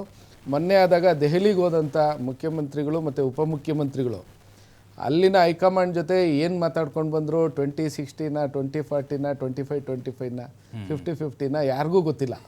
ಕಾಂಗ್ರೆಸ್ ಅವ್ರಿಗೆ ಗೊತ್ತಿಲ್ಲ, ಯಾವ ಮಂತ್ರಿಗಳಿಗೂ ಗೊತ್ತಿಲ್ಲ. ಗೊತ್ತಿರೋದು ಅವರಿಬ್ಬರಿಗೆ, ಹೈಕಮಾಂಡಿಗೆ ಮಾತ್ರ. ಹಾಗಾಗಿ 2.5 ವರ್ಷನ 3 ವರ್ಷನ 4 ವರ್ಷನ ಯಾರಿಗೂ ಗೊತ್ತಿಲ್ಲ. ಇದು ಎಲ್ಲ ಊಹಾಪೋಹಗಳು, ಅವ್ರವ್ರ ಆಲೋಚನೆ ಮೇರೆಗೆ ಅವ್ರವ್ರು ಗೆಸ್ ಮಾಡ್ಕೊಂಡು ಅವ್ರು ಹೇಳ್ತಿದ್ದಾರೆ. ಹಾಗಾಗಿ ಮುಖ್ಯಮಂತ್ರಿ ಪದವಿನ ಹೊರಗಿಟ್ಟು ಬೇರೆ ಚರ್ಚೆ ಮಾಡೋದಾದರೆ ಈ ಶಾಸಕರ ಅಸಮಾಧಾನ, ಈ ಯೋಜನೆಗಳ ಏನು ಗ್ಯಾರಂಟಿಗಳ ಬಗ್ಗೆ ಗಮನ ಕೊಡ್ತಾ ಇದ್ದಾರೆ ಹೊರತು ಯಾವುದೇ ಅಭಿವೃದ್ಧಿ ಕಾರ್ಯಗಳು ಹಿಂದೆ ಆಗಿದ್ದವೆಲ್ಲ ನೀವೆಲ್ಲಾದರೂ ಹೋಗಿ ನೋಡ್ಕೊಂಡು ಬಂದು ಯಾವ ಫ್ಲೈಓವರ್ ಆಗಿರ್ಬೋದು, ಯಾವ ರಸ್ತೆ ಆಗಿರ್ಬೋದು, ಯಾವ ಬ್ರಿಡ್ಜ್ ಆದರೂ ಎಲೆಕ್ಷನ್ಗಿಂತ ಮುಂಚೆ ಎಲ್ಲಿತ್ತೋ ಅಲ್ಲೇ ನಿಂತಿದ್ದಾವೆ. ಜೊತೆಗೆ BBMP ಆವಾಗ ಇವರು ಕುಮಾರಸ್ವಾಮಿ ಅವರು ಸನ್ಮಾನ್ಯರು ಮುಖ್ಯಮಂತ್ರಿ ಆಗಿದ್ದಾಗ ಬೆಂಗಳೂರು ಮಹಾನಗರ ಪಾಲಿಕೆಯಿಂದ BBMP ಮಾಡಿದ್ರು. ಓಕೆ, ಆಗೊಂದು 4 ವರ್ಷ ಎಲೆಕ್ಷನ್ ಇಲ್ಲದೆ ತಳ್ಳಿದ್ರು. ಈಗ ಹೆಚ್ಚು ಕಮ್ಮಿ ಇನ್ನೊಂದು ಟರ್ಮ್ ಆಗೋಷ್ಟು ಸಮಯ ಬಂದಿದೆ. ಈಗ ಗ್ರೇಟರ್ ಬೆಂಗಳೂರು ಅಂತ ಮಾಡಿದ್ದಾರೆ. ಆ ಗ್ರೇಟರ್ ಬೆಂಗಳೂರು ಎಲ್ಲಿಂದ ಎಲ್ಲಿಗೆ, ಯಾವುದು, ಏನು, ಅದಕ್ಕೆ ಗೊತ್ತು ಗುರಿ ರೂಪುರೇಷೆ ಏನೂ ಇಲ್ಲ. ಈಗ ಕೆಲವು ಕಡೆ ಬೋರ್ಡ್ಗಳು ಚೇಂಜ್ ಮಾಡ್ತಾರೆ. ಆ ಬೋರ್ಡ್ ಚೇಂಜ್ ಮಾಡೋಕ್ಕೆ ಕೋಟ್ಯಾಂತರ ರೂಪಾಯಿ ಬೇಕಾಗುತ್ತೆ. ಬೋರ್ಡ್ ಚೇಂಜ್ ಆಗೋದು ಬಿಟ್ಟು ಬೇರೆ ಏನು ಚೇಂಜ್ ಆಗಿದೆ? ಸೊ ಇದನ್ನು ಮಾಡ್ತಾ ಇಲ್ಲ. BBMPಗೆ ಚುನಾವಣೆ ಮಾಡೋ ಕಡೆ ಈ ಸರ್ಕಾರ ಗಮನ ಹರಿಸ್ತಾ ಇಲ್ಲ. ಅದ್ರ ಜೊತೆಗೆ ಈಗ ಮೊನ್ನೆ ಏನು ಈ ಮೀಡಿಯಾದಲ್ಲಿ RCBದು ಬಂತಲ್ಲ, ಅದು ಅನಗತ್ಯ. ಅದು ಅವರು ಯಾವುದೇ ರಾಜ್ಯಕ್ಕೆ ಆಡಿಲ್ಲ, ನಮ್ಮ ರಾಜ್ಯದ ಪರವಾಗಿ ಏನು ಆಡಿಲ್ಲ, ಯಾವುದೇ ಒಂದು ಇದ್ರ ಪರವಾಗಿ ಆಡಿಲ್ಲ. ಅವ್ರು ಅಲ್ಲಿದ್ದವರೆಲ್ಲ ಹರಾಜಲ್ಲಿ ಬಂದಿರೋರು. ಅವ್ರಿಗೆ ಈ ಹತ್ತಿರ ಸಂಭ್ರಮ ಬೇಕಾಗಿರಲ್ಲ. ಅದಕ್ಕೆ ಅಧಿಕಾರಿಗಳು ತಲೆದಂಡ ಇಷ್ಟು ಜನಕ್ಕೆ ಇದಾಯಿತು. ಈಗೇನೋ ಇದು ವಿಮಾನ ಅಪಘಾತ ಆಗಿದ್ದಕ್ಕೆ ಮತ್ತೆ ಇಸ್ರೇಲ್ ಯುದ್ಧ ಶುರು ಆಗಿದ್ದಕ್ಕೆ ಮೀಡಿಯಾದವರು ಅದನ್ನ ಬಿಟ್ರೆ ಹೊರತು ಅದನ್ನೇ ನೋಡ್ಕೊಂಡು ಬರೋರು. ಹಾಗಾಗಿ ಯಾರೇ ಮುಖ್ಯಮಂತ್ರಿ ಇರಲಿ, ಅಭಿವೃದ್ಧಿ ಕಾರ್ಯಕ್ರಮಗಳನ್ನ ಮಾಡಿದ್ರೆ ಎಲ್ಲರೂ ಸರ್ಕಾರಕ್ಕೆ ಬೆಂಬಲವನ್ನು ಸೂಚಿಸ್ತಾರೆ ಅನ್ನೋದು. DK ಶಿವಕುಮಾರ್ ಆಗ್ತಾರೋ, ಸಿದ್ದರಾಮಯ್ಯನವರು ಆಗ್ತಾರೋ, ಯಾರೋ, ದಟ್ ಈಸ್ ಡಿಫ್ರೆಂಟ್. ಒಂದು ಸರ್ಕಾರ ಅಸ್ತಿತ್ವದಲ್ಲಿದ್ದಾಗ ಅಭಿವೃದ್ಧಿ ಕಾರ್ಯ ಹೋದ್ರೆ ಯಾವ ಜನನು ವಿರೋಧ ಪಕ್ಷದವ್ರು ಬೇಕಾದಷ್ಟು ಹೇಳ್ಕೊಳ್ಳಿ, ಅಭಿವೃದ್ಧಿ ಒಂದು ಆಗ್ತಾ ಇದ್ರೆ ಜನ ಅದ್ರ ಪರವಾಗಿ ಕೈ ಎತ್ತಾರೆ ಅನ್ನೋದು ನನ್ನ ಭಾವನೆ. ಖಂಡಿತ ಸರ್, ಖಂಡಿತ. ರಘು, ಈಗ CM DCM ದೆಹಲಿಗೆ ಹೋಗಿ ಬಂದರೆ ಮುಗೀತು, ಏನೋ ಒಂದು ಬೆಳವಣಿಗೆ ಆಗ್ತಾ ಇರುತ್ತೆ. ಸೆಪ್ಟೆಂಬರ್ ಕ್ರಾಂತಿದು ರಾಜಣ್ಣ ಅವ್ರದ್ದು ಹೇಳಿಕೆ, ಅದು ಡೆಲ್ಲಿಗೆ ಹೋಗಿ ಬಂದಮೇಲೆ, ಅಂದರೆ ಹಿಂದೆ ಹೋಗಿದ್ರಲ್ವ, ಡೆಲ್ಲಿಗೆ ಹೋಗಿ ಬಂದಮೇಲೆ ಈ ರೀತಿ ಬದಲಾವಣೆಗಳಾಗುತ್ತೆ ಅಂತ ಏನೋ ಕಾಂಗ್ರೆಸ್ನಲ್ಲಿ ಗುಸು ಅಂತ ನಡೀತಾ ಇರ್ಬೋದು ಅನ್ನೋದು ಭಾವನೆ. ಅಲ್ಲ, ಅದೆಲ್ಲ ಯಾವಾಗ್ಲೂ ಆಬ್ವಿಯಸ್ ಆಗಿ BJP ಅವ್ರಿಗೆ ಅದು ಬೇಕಾಗಿರೋದು. ಅದು ಯಾಕೆಂದ್ರೆ ಅವ್ರ ಮನೆಯಲ್ಲಿ ಇರ್ತಕ್ಕಂಥ ತೂತ್ಗಳು ಮುಚ್ಕೊಳ್ಳೋಕೆ ಪಕ್ಕದ ಮನೆಯಲ್ಲಿ ತೂತಿದೆ ಅಂತ ತೋರಿಸುವಂಥ ಪ್ರಯತ್ನವನ್ನು ಮಾಡ್ತಾರೆ. ಹಾಗಾಗಿ BJP ಅವರು ಅವರ BJP ಕಂಟ್ರೋಲ್ಡ್ ಮಾಧ್ಯಮಗಳಿದ್ದಾವೆಲ್ಲ, ಅವ್ರು ಆವಾಗ BJP ಏನು ಹೇಳ್ತಾರೋ ಅದನ್ನೇ ಬರೀತಾರೆ, ಅದನ್ನ ಜನ ನಂಬ್ಕೊಳ್ಳುವಂತ ಒಂದು ಕೆಲಸ ಮಾಡ್ತಾರೆ. ನಾನು ಮಾಧ್ಯಮದ ಮುಖಾಂತರ ಡೈವರ್ಟ್ ಮಾಡ್ಲಿಕ್ಕೆ BJP ಅವ್ರ ಮೇಲೆ ಹಾಕ್ತೀರಾ ಅಂತ ನೀವು? BJP ಮತ್ತೆ ಮಾಧ್ಯಮ ತುಂಬಾ ಈಸಿಗೆ ಸಿಕ್ಬಿಡುತ್ತೆ ಸರ್. ತಾವು ಪ್ರಶ್ನೆ ಮಾಡಬೇಕಾಗುತ್ತೆ. ಕಂಟ್ರೋಲ್ ಅಂದ್ರೆ ಏನ್ sir? What do you mean by control? ಅವರ ವೈಯಕ್ತಿಕ ಅಭಿಪ್ರಾಯ ಸರ್. ನನ್ನ 75ರಲ್ಲಿ ಮೀಡಿಯಾ ಕಂಟ್ರೋಲ್ ಮಾಡಿದ್ದು ಯಾರು ಮರಿಬೇಡ ಸರ್. ಅಲ್ಲ, ನೀವೇ ಸರ್ ಈಗ BJP ಅವರು ಬೆಂಕಿ ಹಾಕಿದ್ದು, ಸಿದ್ದರಾಮಯ್ಯ ಅವರು ಬದಲಾಗ್ತಾರೆ ಅಂತ ಹೇಳಿ ಅಶೋಕ್ ಅವರು ಹೇಳಿದ್ದು ನೋಡ್ತಾ ಇರಿ ಸರ್. ಹೈಕಮಾಂಡ್ ತರ ನಿಮ್ಮ ನಾಯಕರು ಹೇಳಿದ್ದು. ಅದಕ್ಕೆ ಒಂದ್ ನಿಮಿಷ ನೋಡಿ, ಈಗ ನನ್ನ ಅಭಿಪ್ರಾಯ ಮಂಡನೆ ಮಾಡಕ್ ನಾನು ಬಂದಿದ್ದೆ. ನಿಮ್ಮ ಅಭಿಪ್ರಾಯ ಕೇಳಕ್ಕೆ ನಾನು ಬಂದಿಲ್ಲ. ಇಲ್ಲಿ ನಿಮ್ಮ ಅಭಿಪ್ರಾಯ ಕೇಳಕ್ಕೆ ಜನಗಳಿದ್ದಾರೆ. ನಿಮ್ಮ ಅಭಿಪ್ರಾಯ ದಯವಿಟ್ಟು ಬರ್ದಿಟ್ಟು ಅಧಿಕಾರದ ಸರ್, ಒಂದ್ ನಿಮಿಷ ನೋಡಿ, ನಾವು ಹೇಗೆ ಮಾಧ್ಯಮ ನಾವ್ ಏನ್ ಹೇಳ್ತೀವಿ, ಫೋರ್ತ್ ಡೆಮೋಕ್ರಸಿ, ಅದನ್ನು ಹೇಳ್ತಾರೆ, ಇದನ್ನು ಹೇಳ್ತಾರೆ ಸರ್ ಡೆಮೋಕ್ರಸಿಕಲ್ ಪಿಲ್ಲರ್ ಅಂದ್ರೆ You can't just blame ಸರ್ಕಾರದ ಮಾಧ್ಯಮನ ಹಾಗೆ ನಾಲ್ಕನೇ- blame ಮಾಡುವಂತ ಅವಶ್ಯಕತೆ ಇಲ್ಲ ಸರ್, ಈಗ ಸರ್. ದೆಹಲಿಗೆ ನಾವೇ ಹೋಗಿ ಬಂದ್ಮೇಲೆ ಕೂತಿದ್ದೀವಿ. ಬದಲಾವಣೆಗಳು ನಾನು ಯಾಕೆ ಉತ್ತರ ಆಗುತ್ತೆ ಅಂತ ಯಾಕೆ ವೇಗ ಪಡೆದುಕೊಳ್ಳುತ್ತೆ? Diversify. ಒಂದ್ Come to ನಿಮಿಷ, the topic, sir. ಟಾಪಿಕ್ ಬರ್ತೀನಿ, ಪ್ಲೀಸ್ ವೈಟ್. Yes, sir. ನೋಡಿ, ಪ್ರಜಾಪ್ರಭುತ್ವ 4ನೇ ಅಂಗ ಅಂತ ಇದೆ. ಹೇಗೆ ಪ್ರಜಾಪ್ರಭುತ್ವ ಸರ್ಕಾರವನ್ನ ಪ್ರಶ್ನೆ ಮಾಡುವ ಅಧಿಕಾರವಿದೆಯೋ, ಅದೇ ರೀತಿ ಸರ್ಕಾರವೂ ಕೂಡ ಪ್ರಜಾಪ್ರಭುತ್ವದ ಮಾಧ್ಯಮವನ್ನ ಪ್ರಶ್ನೆ ಮಾಡುವ ಅಧಿಕಾರ ಇದೆ. ಹಾಗಾಗಿ ಪ್ರಶ್ನೆಯನ್ನ ಮಾಡ್ತಿದ್ದೇವೆ. Yes, sir. ಯಾಕೆಂದ್ರೆ ವಯಸ್ ವರ್ಷ ಇರಬೇಕು, ಒಂದ್ ಸೈಡ್ ಇರಬಾರ್ದು. ಸೊ ಹಾಗಾಗಿ ಆ ವಿಷಯವನ್ನು ಅಲ್ಲಿ ಬಿಡೋಣ. ಇನ್ನು ಮಿತ್ರರು ಹೇಳ್ತಾ ಇದ್ರು ಏನು, ಇದನ್ನ 3 ಜನ ಆಫೀಸರ್ಸ್ ಅನ್ನ ಸಸ್ಪೆಂಡ್ ಮಾಡಿದ್ದಾರೆ ಅಂತ ಹೇಳಿ. 3 ಜನ ಆಫೀಸರ್ಸ್ ಅನ್ನ ನಾವೇನೋ ತಪ್ಪು ಮಾಡಿ ಸಸ್ಪೆಂಡ್ ಮಾಡಿದ್ರೆ ಕೇಂದ್ರ ಸರ್ಕಾರ ಯಾಕೆ ಅದನ್ನ ಮಾನ್ಯ ಮಾಡ್ಬಿಡ್ತು, ಅದನ್ನ ಅಕ್ಸೆಪ್ಟ್ ಮಾಡ್ಕೊಳ್ತು, ಇಲ್ಲ ಸರಿಗಿಲ್ಲ ಅಂತ ವಾಪಸ್ ಕಳಿಸ್ಬೇಕಾಗಿತ್ತು. ಸೊ ಅಂದ್ರೆ ನಾವು ಮಾಡಿರ್ತಕ್ಕಂಥದ್ದು ಕರೆಕ್ಟ್ ಆಗಿದೆ ಅಂತೇಳಿ ಸರ್ಕಾರ ಕ್ಲಿಯರ್ ಅಂತ ನಾವೇನ್ ಮಾಡಿದ್ವಿ, ಅದನ್ನ ಕೇಂದ್ರ ಸರ್ಕಾರನೇ ಮುದ್ರೆ ಒತ್ತಿದೆ. ಹಾಗಾಗಿ ಬಿಜೆಪಿ ಅವರು ಆ ವಿಚಾರವನ್ನು ಚರ್ಚೆ ಮಾಡಬಾರ್ದು. ಇನ್ನು ಮೂರನೇ ವಿಚಾರ, ಮಾತೇತರು ಬಿಜೆಪಿ ಅವರು ಮಾತೇತರು ನಮ್ಮ ಮಿತ್ರರು ಹೇಳ್ತಾ ಇದ್ದಾರೆ, ಪ್ಲೀಸ್ ಆಮೇಲೆ ಮಾತಾಡಿ. ಸರ್, ಈಗ ಆ ವಿಷಯ Please ಯಾವ ಮಾತಾಡಿ. ಕಾಂಗ್ರೆಸ್ನಲ್ಲಿ ನೀವು? ಬದಲಾವಣೆ ಬೀಗಾಳಿ ಸರ್. ಆ ವಿಷಯ ಸರ್, ಇದೆ. ಈಗ ಬರ್ತೀನಿ. Okay sir. ರಾಜ್ಯದ ಜನತೆಗೆ ತಪ್ಪು ಮಾಹಿತಿ ಹೋಗ್ಬಾರ್ದು, ಹಾಗಾಗಿ ಸರಿ ಉತ್ತರವನ್ನು ಕೊಡ್ತಾ ಇದ್ದೇನೆ. Yes. ಕರ್ನಾಟಕದಲ್ಲಿ ಒಂದ್ ನಿಮಿಷ ಕೇಳಿಸ್ಕೊಳ್ಳಿ. ಸರ್, ಕರ್ನಾಟಕದ ಬಗ್ಗೆ ಮಾತಾಡ್ತಾ ಇದ್ರಲ್ಲ, ಕರ್ನಾಟಕದ ಇತಿಹಾಸದಲ್ಲಿ ಮೊಟ್ಟ ಮೊದಲ ಬಾರಿಗೆ ಮಾನ್ಯ ಡಿ ಕೆ ಶಿವಕುಮಾರ್ ಅವರು ಅಧ್ಯಕ್ಷರಾದ ನಂತರ, ಡಿ ಕೆ ಶಿವಕುಮಾರ್ ಅವರು DCM ಆದ ನಂತರ ಬೆಂಗಳೂರಿಗೆ 1.5 ಲಕ್ಷ ಕೋಟಿ ಡೆವಲಪ್ಮೆಂಟ್ ವರ್ಕ್ ನಡೀತಾ ಇದೆ. ಏನು ಮುಳುಗೋಗಿದ್ದ? ಪ್ಲೀಸ್ ವೈ, ಬೆಂಗಳೂರು ಮುಳುಗೋಗಿದ್ದ? ಒಂದ್ ನಿಮಿಷ ನೋಡಿದ್ರಲ್ರಿ, ಸ್ವಲ್ಪ ದಿನ ನೋಡಿದ್ರಲ್ಲ, ಅಭಿವೃದ್ಧಿ ಬೆಂಗಳೂರು ಮಾತಾಡೋಣ, ಅಭಿವೃದ್ಧಿ ಮಾತಾಡೋಣ ಸರ್.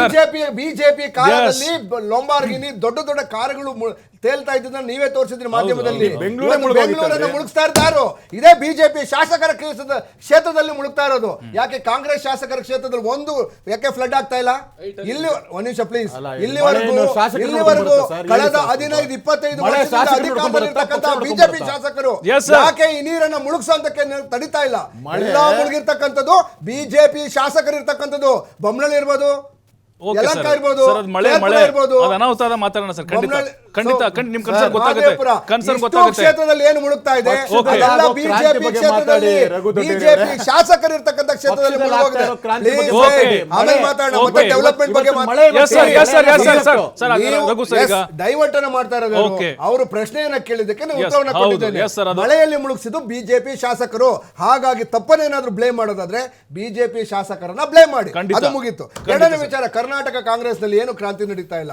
ಯಾಕೆ ಅಂದ್ರೆ ಕರ್ನಾಟಕ ಕಾಂಗ್ರೆಸ್ ಯಾವಾಗ್ಲೂ ಸದಾ ಒಂದು ಹಸನ್ಮುಖಿಯಾಗಿ ಕೆಲಸ ಮಾಡ್ತಾ ಇದೆ. ನಾವು ಡೆವಲಪ್ಮೆಂಟ್ಗೆ ಮೊನ್ನೆ ತಾನೇ ರಾಯಚೂರಿಗೆ 709 ಕೋಟಿ ಕೊಟ್ಟಿದ್ದೇವೆ, 543 ಕೋಟಿ KR ನಗರ ಕೊಟ್ಟಿದ್ದೇವೆ. ನಮ್ಮ ಕೊಟ್ಟಿದ್ದೀರಿ ಅಲ್ಲ, ಶಾಸಕರು ಅಲ್ಲ ಸರ್, ಕೊಟ್ಟಿದ್ದೀರಿ ಅಂತ ಹೇಳಿ ಶಾಸಕರು ಮತ್ತೆ ಯಾಕೆ ಬರ್ತಾ ಇದಾರೆ ಮಾಧ್ಯಮಗಳು? ಒಂದು ನಿಮಿಷ, ಅನುದಾನ ಬರ್ತಾ ಇಲ್ಲ. ಒಂದ್ ನಿಮಿಷ, ಯಾರು ಒಂದ್ ನಿಮಿಷ, BR ಪಾಟೀಲ್ ಅವರು ಏನು ರಾಜು ಕಾಗೆ ಅವರು ಮತ್ತೆ ಇನ್ನೊಬ್ರು 3 ಜನ ಬಿಜೆಪಿಯಲ್ಲಿದ್ದಂಥವರು ವಲಸೆ ಬಂದ ನಂತರ ಬಿಜೆಪಿಯ ಮುಂಚೂಣಿ ಘಟಕಗಳಾದ ಕೇಂದ್ರ ಸರ್ಕಾರದ ED-IT ಉಪಯೋಗಿಸಿಕೊಂಡು ನಮ್ಮ ಸರ್ಕಾರಕ್ಕೆ ಕೆಟ್ಟ ಹೆಸರು ತರುವಂತ ಪ್ರಯತ್ನ ಅವ್ರನ್ನ ಎದುರಿಸ್ತಾ ಇದ್ದಾರೆ. ಅದು ಹೊಸದಲ್ಲ, ಇದು ಹಳೇದೇ bomb. Old wine new bottle. BJP ಏನು ಅಂದ್ರೆ ಸದಾ ಅವರ ಏನೋ ಸಂಕಷ್ಟಕ್ಕೆ ಬಂದಾಗ ED-IT ಉಪಯೋಗಿಸ್ಕೊಳ್ಳೋದು, ಕಾಂಗ್ರೆಸ್ ಮತ್ತೆ ಬೇರೆ ಶಾಸಕರನ್ನ ಎದುರಿಸೋದೇ ಇವ್ರ ಕೆಲಸ. ಯಾಕೆ ಅಂದ್ರೆ ಕಳೆದ 10 ವರ್ಷದಲ್ಲಿ 440 ಶಾಸಕರನ್ನ ಇವರು 443 ಶಾಸಕರನ್ನ ವಿವಿಧ ಪಕ್ಷದಿಂದ ಸೇರಿಸಿಕೊಂಡಿದ್ದಾರೆ. ಅದಕ್ಕೆ ಇದು ಸಾಕ್ಷಿ. ಅವ್ರು ಮಾಡಿಲ್ಲ ಅಂದ್ರೆ ನಾವು ಒಪ್ಕೊಳ್ತಿರ್ಲಿಲ್ಲ. ಸೊ ಹಾಗಾಗಿ ಇವರು ಏನು ಶಾಸಕರನ್ನ ಎದುರಿಸ್ತಾ ಇದ್ದಾರೆ. ಶಾಸಕರ ಆರೋಪ ಮಾಡ್ತಾ ಇದ್ದಾರೆ ಬಿಜೆಪಿ ಇದೆ ಅಂತ ಹೇಳ್ತಾ ಇದ್ದಾರೆ. ಬಿಜೆಪಿ ಆಗಿ ಶಾಸಕರನ್ನ ಎದುರಿಸ್ತಾ ಇದ್ದಾರೆ. ಎದುರಿಸಕ್ಕೆ ಅವ್ರ ಪಾಪ ಅವ್ರು ಎದುರುಕೊಂಡು ಯಾವುದೋ ಒಂದು ಸ್ಟೇಟ್ಮೆಂಟ್ ಗಳನ್ನ ಕೊಡ್ತಾ ಇದ್ದಾರೆ. ಯಾರು ಇವರು 3 ಜನ ಬಿಜೆಪಿ ಇದ್ದವರು ಪಾಪ ಅವ್ರು ಏನ್ ನಮಗೆ ಪಕ್ಷದ ಹಿರಿಯ ಶಾಸಕರು, ಅವ್ರು ಏನು ಇವ್ರ ಟಾರ್ಚರ್ ಅನ್ನು ತಡ್ಕೊಳಕ್ ಆಗ್ದಿರಾ ಈ ರೀತಿ ಸ್ಟೇಟ್ಮೆಂಟ್ ಅನ್ನು ಕೊಡ್ತಾರೆ. BR ಪಾಟೀಲ್, ರಾಜು ಕಾಗೆ 100% ಇದು ಸತ್ಯ. ಹೊಸ ಸ್ಟೇಟ್ಮೆಂಟ್ ಸರ್ ನಾನು ಕೇಳ್ತಾ ಇರೋದು ಈಗ. ಬಿಜೆಪಿ ಎದುರಿಸ್ತಾ ಇರೋದು ಕಾಂಗ್ರೆಸ್ ಶಾಸಕರನ್ನ ಸರ್ಕಾರದ ವಿರುದ್ಧ ಎತ್ಕಡ್ತಾ ಇದ್ದಾರೆ ಸರ್. ಸರ್ಕಾರದ ವಿರುದ್ಧ 100% ಎತ್ಕಡ್ತಾ ಇದ್ದಾರೆ. ಏನಕ್ಕೆ ಅಂತಂದ್ರೆ ಅವರು ಯಾವಾಗ್ಲೂ ಎಲೆಕ್ಟೆಡ್ ಸರ್ಕಾರ ಇವ್ರ ಯೋಗ್ಯತೆಯಲ್ಲಿ ಮಾಡಕ್ಕೆ ಆಗಿಲ್ಲ. ಅವ್ರು ಏನಿದ್ರು ಸೆಲೆಕ್ಟೆಡ್ ಸರ್ಕಾರ ಮಾತ್ರ ಮಾಡಕ್ಕಾಗಿರೋದು. ಆ ಸೆಲೆಕ್ಟೆಡ್ ಸರ್ಕಾರ ಮಾಡಕ್ಕೆ ಏನಾದ್ರೂ ಮಾಡಿ ಕಾಂಗ್ರೆಸ್ ಸರ್ಕಾರ ಕೆಟ್ಟಸು ತರಬೇಕು. ನಾವು 52,000 ಪ್ರಪಂಚದಲ್ಲೇ ಅತಿ ದೊಡ್ಡ ಗ್ಯಾರಂಟಿ ಯೋಜನೆಯನ್ನ ಕೊಟ್ಟು ಇವತ್ತು ಎಲ್ಲರೂ ಸಮೃದ್ಧರಾಗಿದ್ದಾರೆ. ಹೇಗಾದ್ರೂ ಸ್ವಲ್ಪ ಉಳಿ ಹಿಂಡಬೇಕು ಅಂತೇಳಿ ಈ ED-IT ಉಪಯೋಗಿಸ್ಕೊಂಡು ಪ್ರಯತ್ನ ಮಾಡ್ತಾ ಇದ್ದಾರೆ ಸರ್. ಈಗ ನೋಡಿ, ನಿಜಕ್ಕೂ ರಘು ದೊಡ್ಡೇರಿ ಸರ್ ಇಲ್ಲಿ ಕೂತ್ಕೊಂಡು ಇದೊಂದು ಹೊಸ ಚರ್ಚೆ ಕಾರಣ ಆಗುತ್ತೆ ಖಂಡಿತವಾಗ್ಲೂ. ಬಿಜೆಪಿ ಅವರು ಮುಂದಿಟ್ಟು ಮಾಡಿಸ್ತಾ ಇದ್ದಾರೆ ಅಂತ ಹೇಳಿ ಕಾಂಗ್ರೆಸ್ ಸರ್ಕಾರ ಉರುಳಿಸೋಕಿದು ಸರ್. ಅವರು ವಿವೇಚನವಾಗಿ ಮಾತಾಡ್ತಾ ಇದ್ದಾರಾ ಇಲ್ಲ ಬೇರೆ ರೀತಿಲಿ ಮಾತಾಡ್ತಾ ಇದ್ದಾರಾ ಅವರೇ ಆತ್ಮವಿಮರ್ಶೆ ಮಾಡ್ಕೋಬೇಕು. ಒಂದು ತಿಳ್ಕೊಳ್ಬೇಕಾಗತ್ತೆ, ಈ ತಾವು ಅವ್ರು ಹೇಳಿದಂತ ಶಾಸಕರು ಯಾರು ಮೊದಲನೇ ಬಾರಿನೋ ಎರಡನೇ ಬಾರಿನೋ ಆಯ್ಕೆ ಆದವ್ರು ಅಂತಾರಲ್ಲ ಸರ್, 83-85ರಿಂದನೂ ಶಾಸನಸಭೆಯಲ್ಲಿ ಇರೋವಂಥವ್ರೇನೆ. ಶಾಸನಸಭೆಯಂದಾಗ ಸಮಕಾಲೀನನು ಈಗಿನ ಮುಖ್ಯಮಂತ್ರಿಗಳಿಗಂತಾನೆ ಹೇಳ್ಬೋದು. ಅಂಥವ್ರಿಗೆ ಯಾರಾದ್ರೂ ಹೇಳ್ಕೊಡಕ್ಕಾಗತ್ತೆ ಸರ್ ಅಲ್ಲಿ? ಮತ್ತೆ ಅವ್ರೇನು ಅಧಿಕಾರದಲ್ಲಿಲ್ಲ ಅಂದ್ರೆ, ಅಧಿಕಾರದಲ್ಲಿ ಅಂದ್ರೆ ಅವ್ರೇನು ಮಂತ್ರಿ ಪದವಿ ಇಲ್ಲ. ಈ 34 ಜನ ಮಂತ್ರಿ ಪದವಿ ಇಲ್ಲ ಸರ್. ಒಂದ್ ನಿಮಿಷ ಕೇಳಿಸ್ಕೊಳ್ಳಿ ಸರ್, 34ರಲ್ಲಿ ಮಂತ್ರಿ ಪದವಿ ಇಲ್ಲ. ಅವ್ರು ಕೇಳ್ತಾ ಇರೋದೇನು, ನನ್ನ ಒಂದು ಕ್ಷೇತ್ರದಲ್ಲಿ ಅನುದಾನ ಇಲ್ಲ, ನಾನು ಕ್ಷೇತ್ರದಲ್ಲಿ ಓಡಾಡ್ಕೊಳಾಗಲ್ಲ ಅಂತವ್ರನ್ನ ಬಂದ್ಬಿಟ್ಟು. ಹಾಗಾದ್ರೆ ಕಾಂಗ್ರೆಸ್ ಚಿಹ್ನೆಯ ಮೇಲೆ ಗೆದ್ದಂತ ಈ ನಾಯಕರು ಕಾಂಗ್ರೆಸ್ ಶಾಸಕರಲ್ವಾ? ಹೇಳ್ಬಿಡ್ಬೇಕು ಅವರು. KPCC ಅಧ್ಯಕ್ಷರು ಏನ್ ಇವ್ರು ಹೇಳಿದಾರಲ್ಲ, ಈ 3 ಜನರನ್ನು KPCC ಚಿಹ್ನೆಯಲ್ಲಿ ಕಾಂಗ್ರೆಸ್ ಚಿಹ್ನೆಯಲ್ಲಿ ಗೆದ್ದವರು ನಮ್ಮ ಶಾಸಕರಲ್ಲ ಹೇಳ್ಬಿಡಿ. ಯಾಕೆ ಅವ್ರನ್ನ ಕರೆದು ಮಾತಾಡ್ಸ್ತಾ ಇದ್ದೀರಾ? ಯಾಕೆ ಅವ್ರನ್ನ ಕರೆದು ಮಾತಾಡ್ಸ್ತಾ ಇದ್ದೀರಾ? ನಿಮ್ ಶಾಸಕರಲ್ಲ ತಾನೆ, ಯಾಕೆ ಕರೆದು ಮಾತಾಡ? ಇದೊಂಥರ ಸರ್ ನಾ ಹೇಳ್ತಾ ಇರೋದು ಸರ್, ಒಂದ್ ನಿಮಿಷ ನಾನು ಹೇಳ್ತಾ ಇರೋದು ಬಿಜೆಪಿಯ ಮುಂಚೂಣಿ ಘಟಕಗಳನ್ನು ಉಪಯೋಗಿಸಿಕೊಂಡು ಕಾಂಗ್ರೆಸ್ ಸರ್ಕಾರವಾದಂತಹ ಸುಭದ್ರ ಸರ್ಕಾರವನ್ನ ಬೀಳಿಸಲು ಪ್ರಯತ್ನ ಮಾಡ್ತಾ ಇದ್ದಾರೆ. ಹಾಗಾಗಿ ED-IT ಯನ್ನು ಎದುರಿಸಿ, ಅವರಿಗೆ ED-IT ಯನ್ನು ಉಪಯೋಗಿಸಿಕೊಂಡು ಅವರನ್ನು ಎದುರಿಸಿ ಈ ರೀತಿಯ ಸ್ಟೇಟ್ಮೆಂಟ್ ಕೊಡಿಸುವಂತ ಪ್ರಯತ್ನ ಬಿಜೆಪಿ ಮಾಡ್ತಾ ಇದೆ. ED-IT ಎಲ್ಲಿ ಬರುತ್ತೆ ಅನ್ನೋದು ಅಲ್ಲಿ ನಿಮಗೆ ಹೇಳಿ. ಹಾಗಾದ್ರೆ ಏನು ಮಾಡಾಳು ವಿರೂಪಾಕ್ಷಪ್ಪ ಅವ್ರಿಗೆ 8 ಕೋಟಿ ಸಿಕ್ತು, ಇವನ್ ಕೋರ್ಟ್ ಕೂಡ ಸರ್ಕಾರದ ಬಗ್ಗೆ ಮಾತಾಡ್ತಾ ಇರೋದು. ಹಾಗಾದ್ರೆ ಯಾಕೆ ಇನ್ನು ED-IT ನಿದ್ದೆ ಮಾಡ್ತಾ ಇದೆ?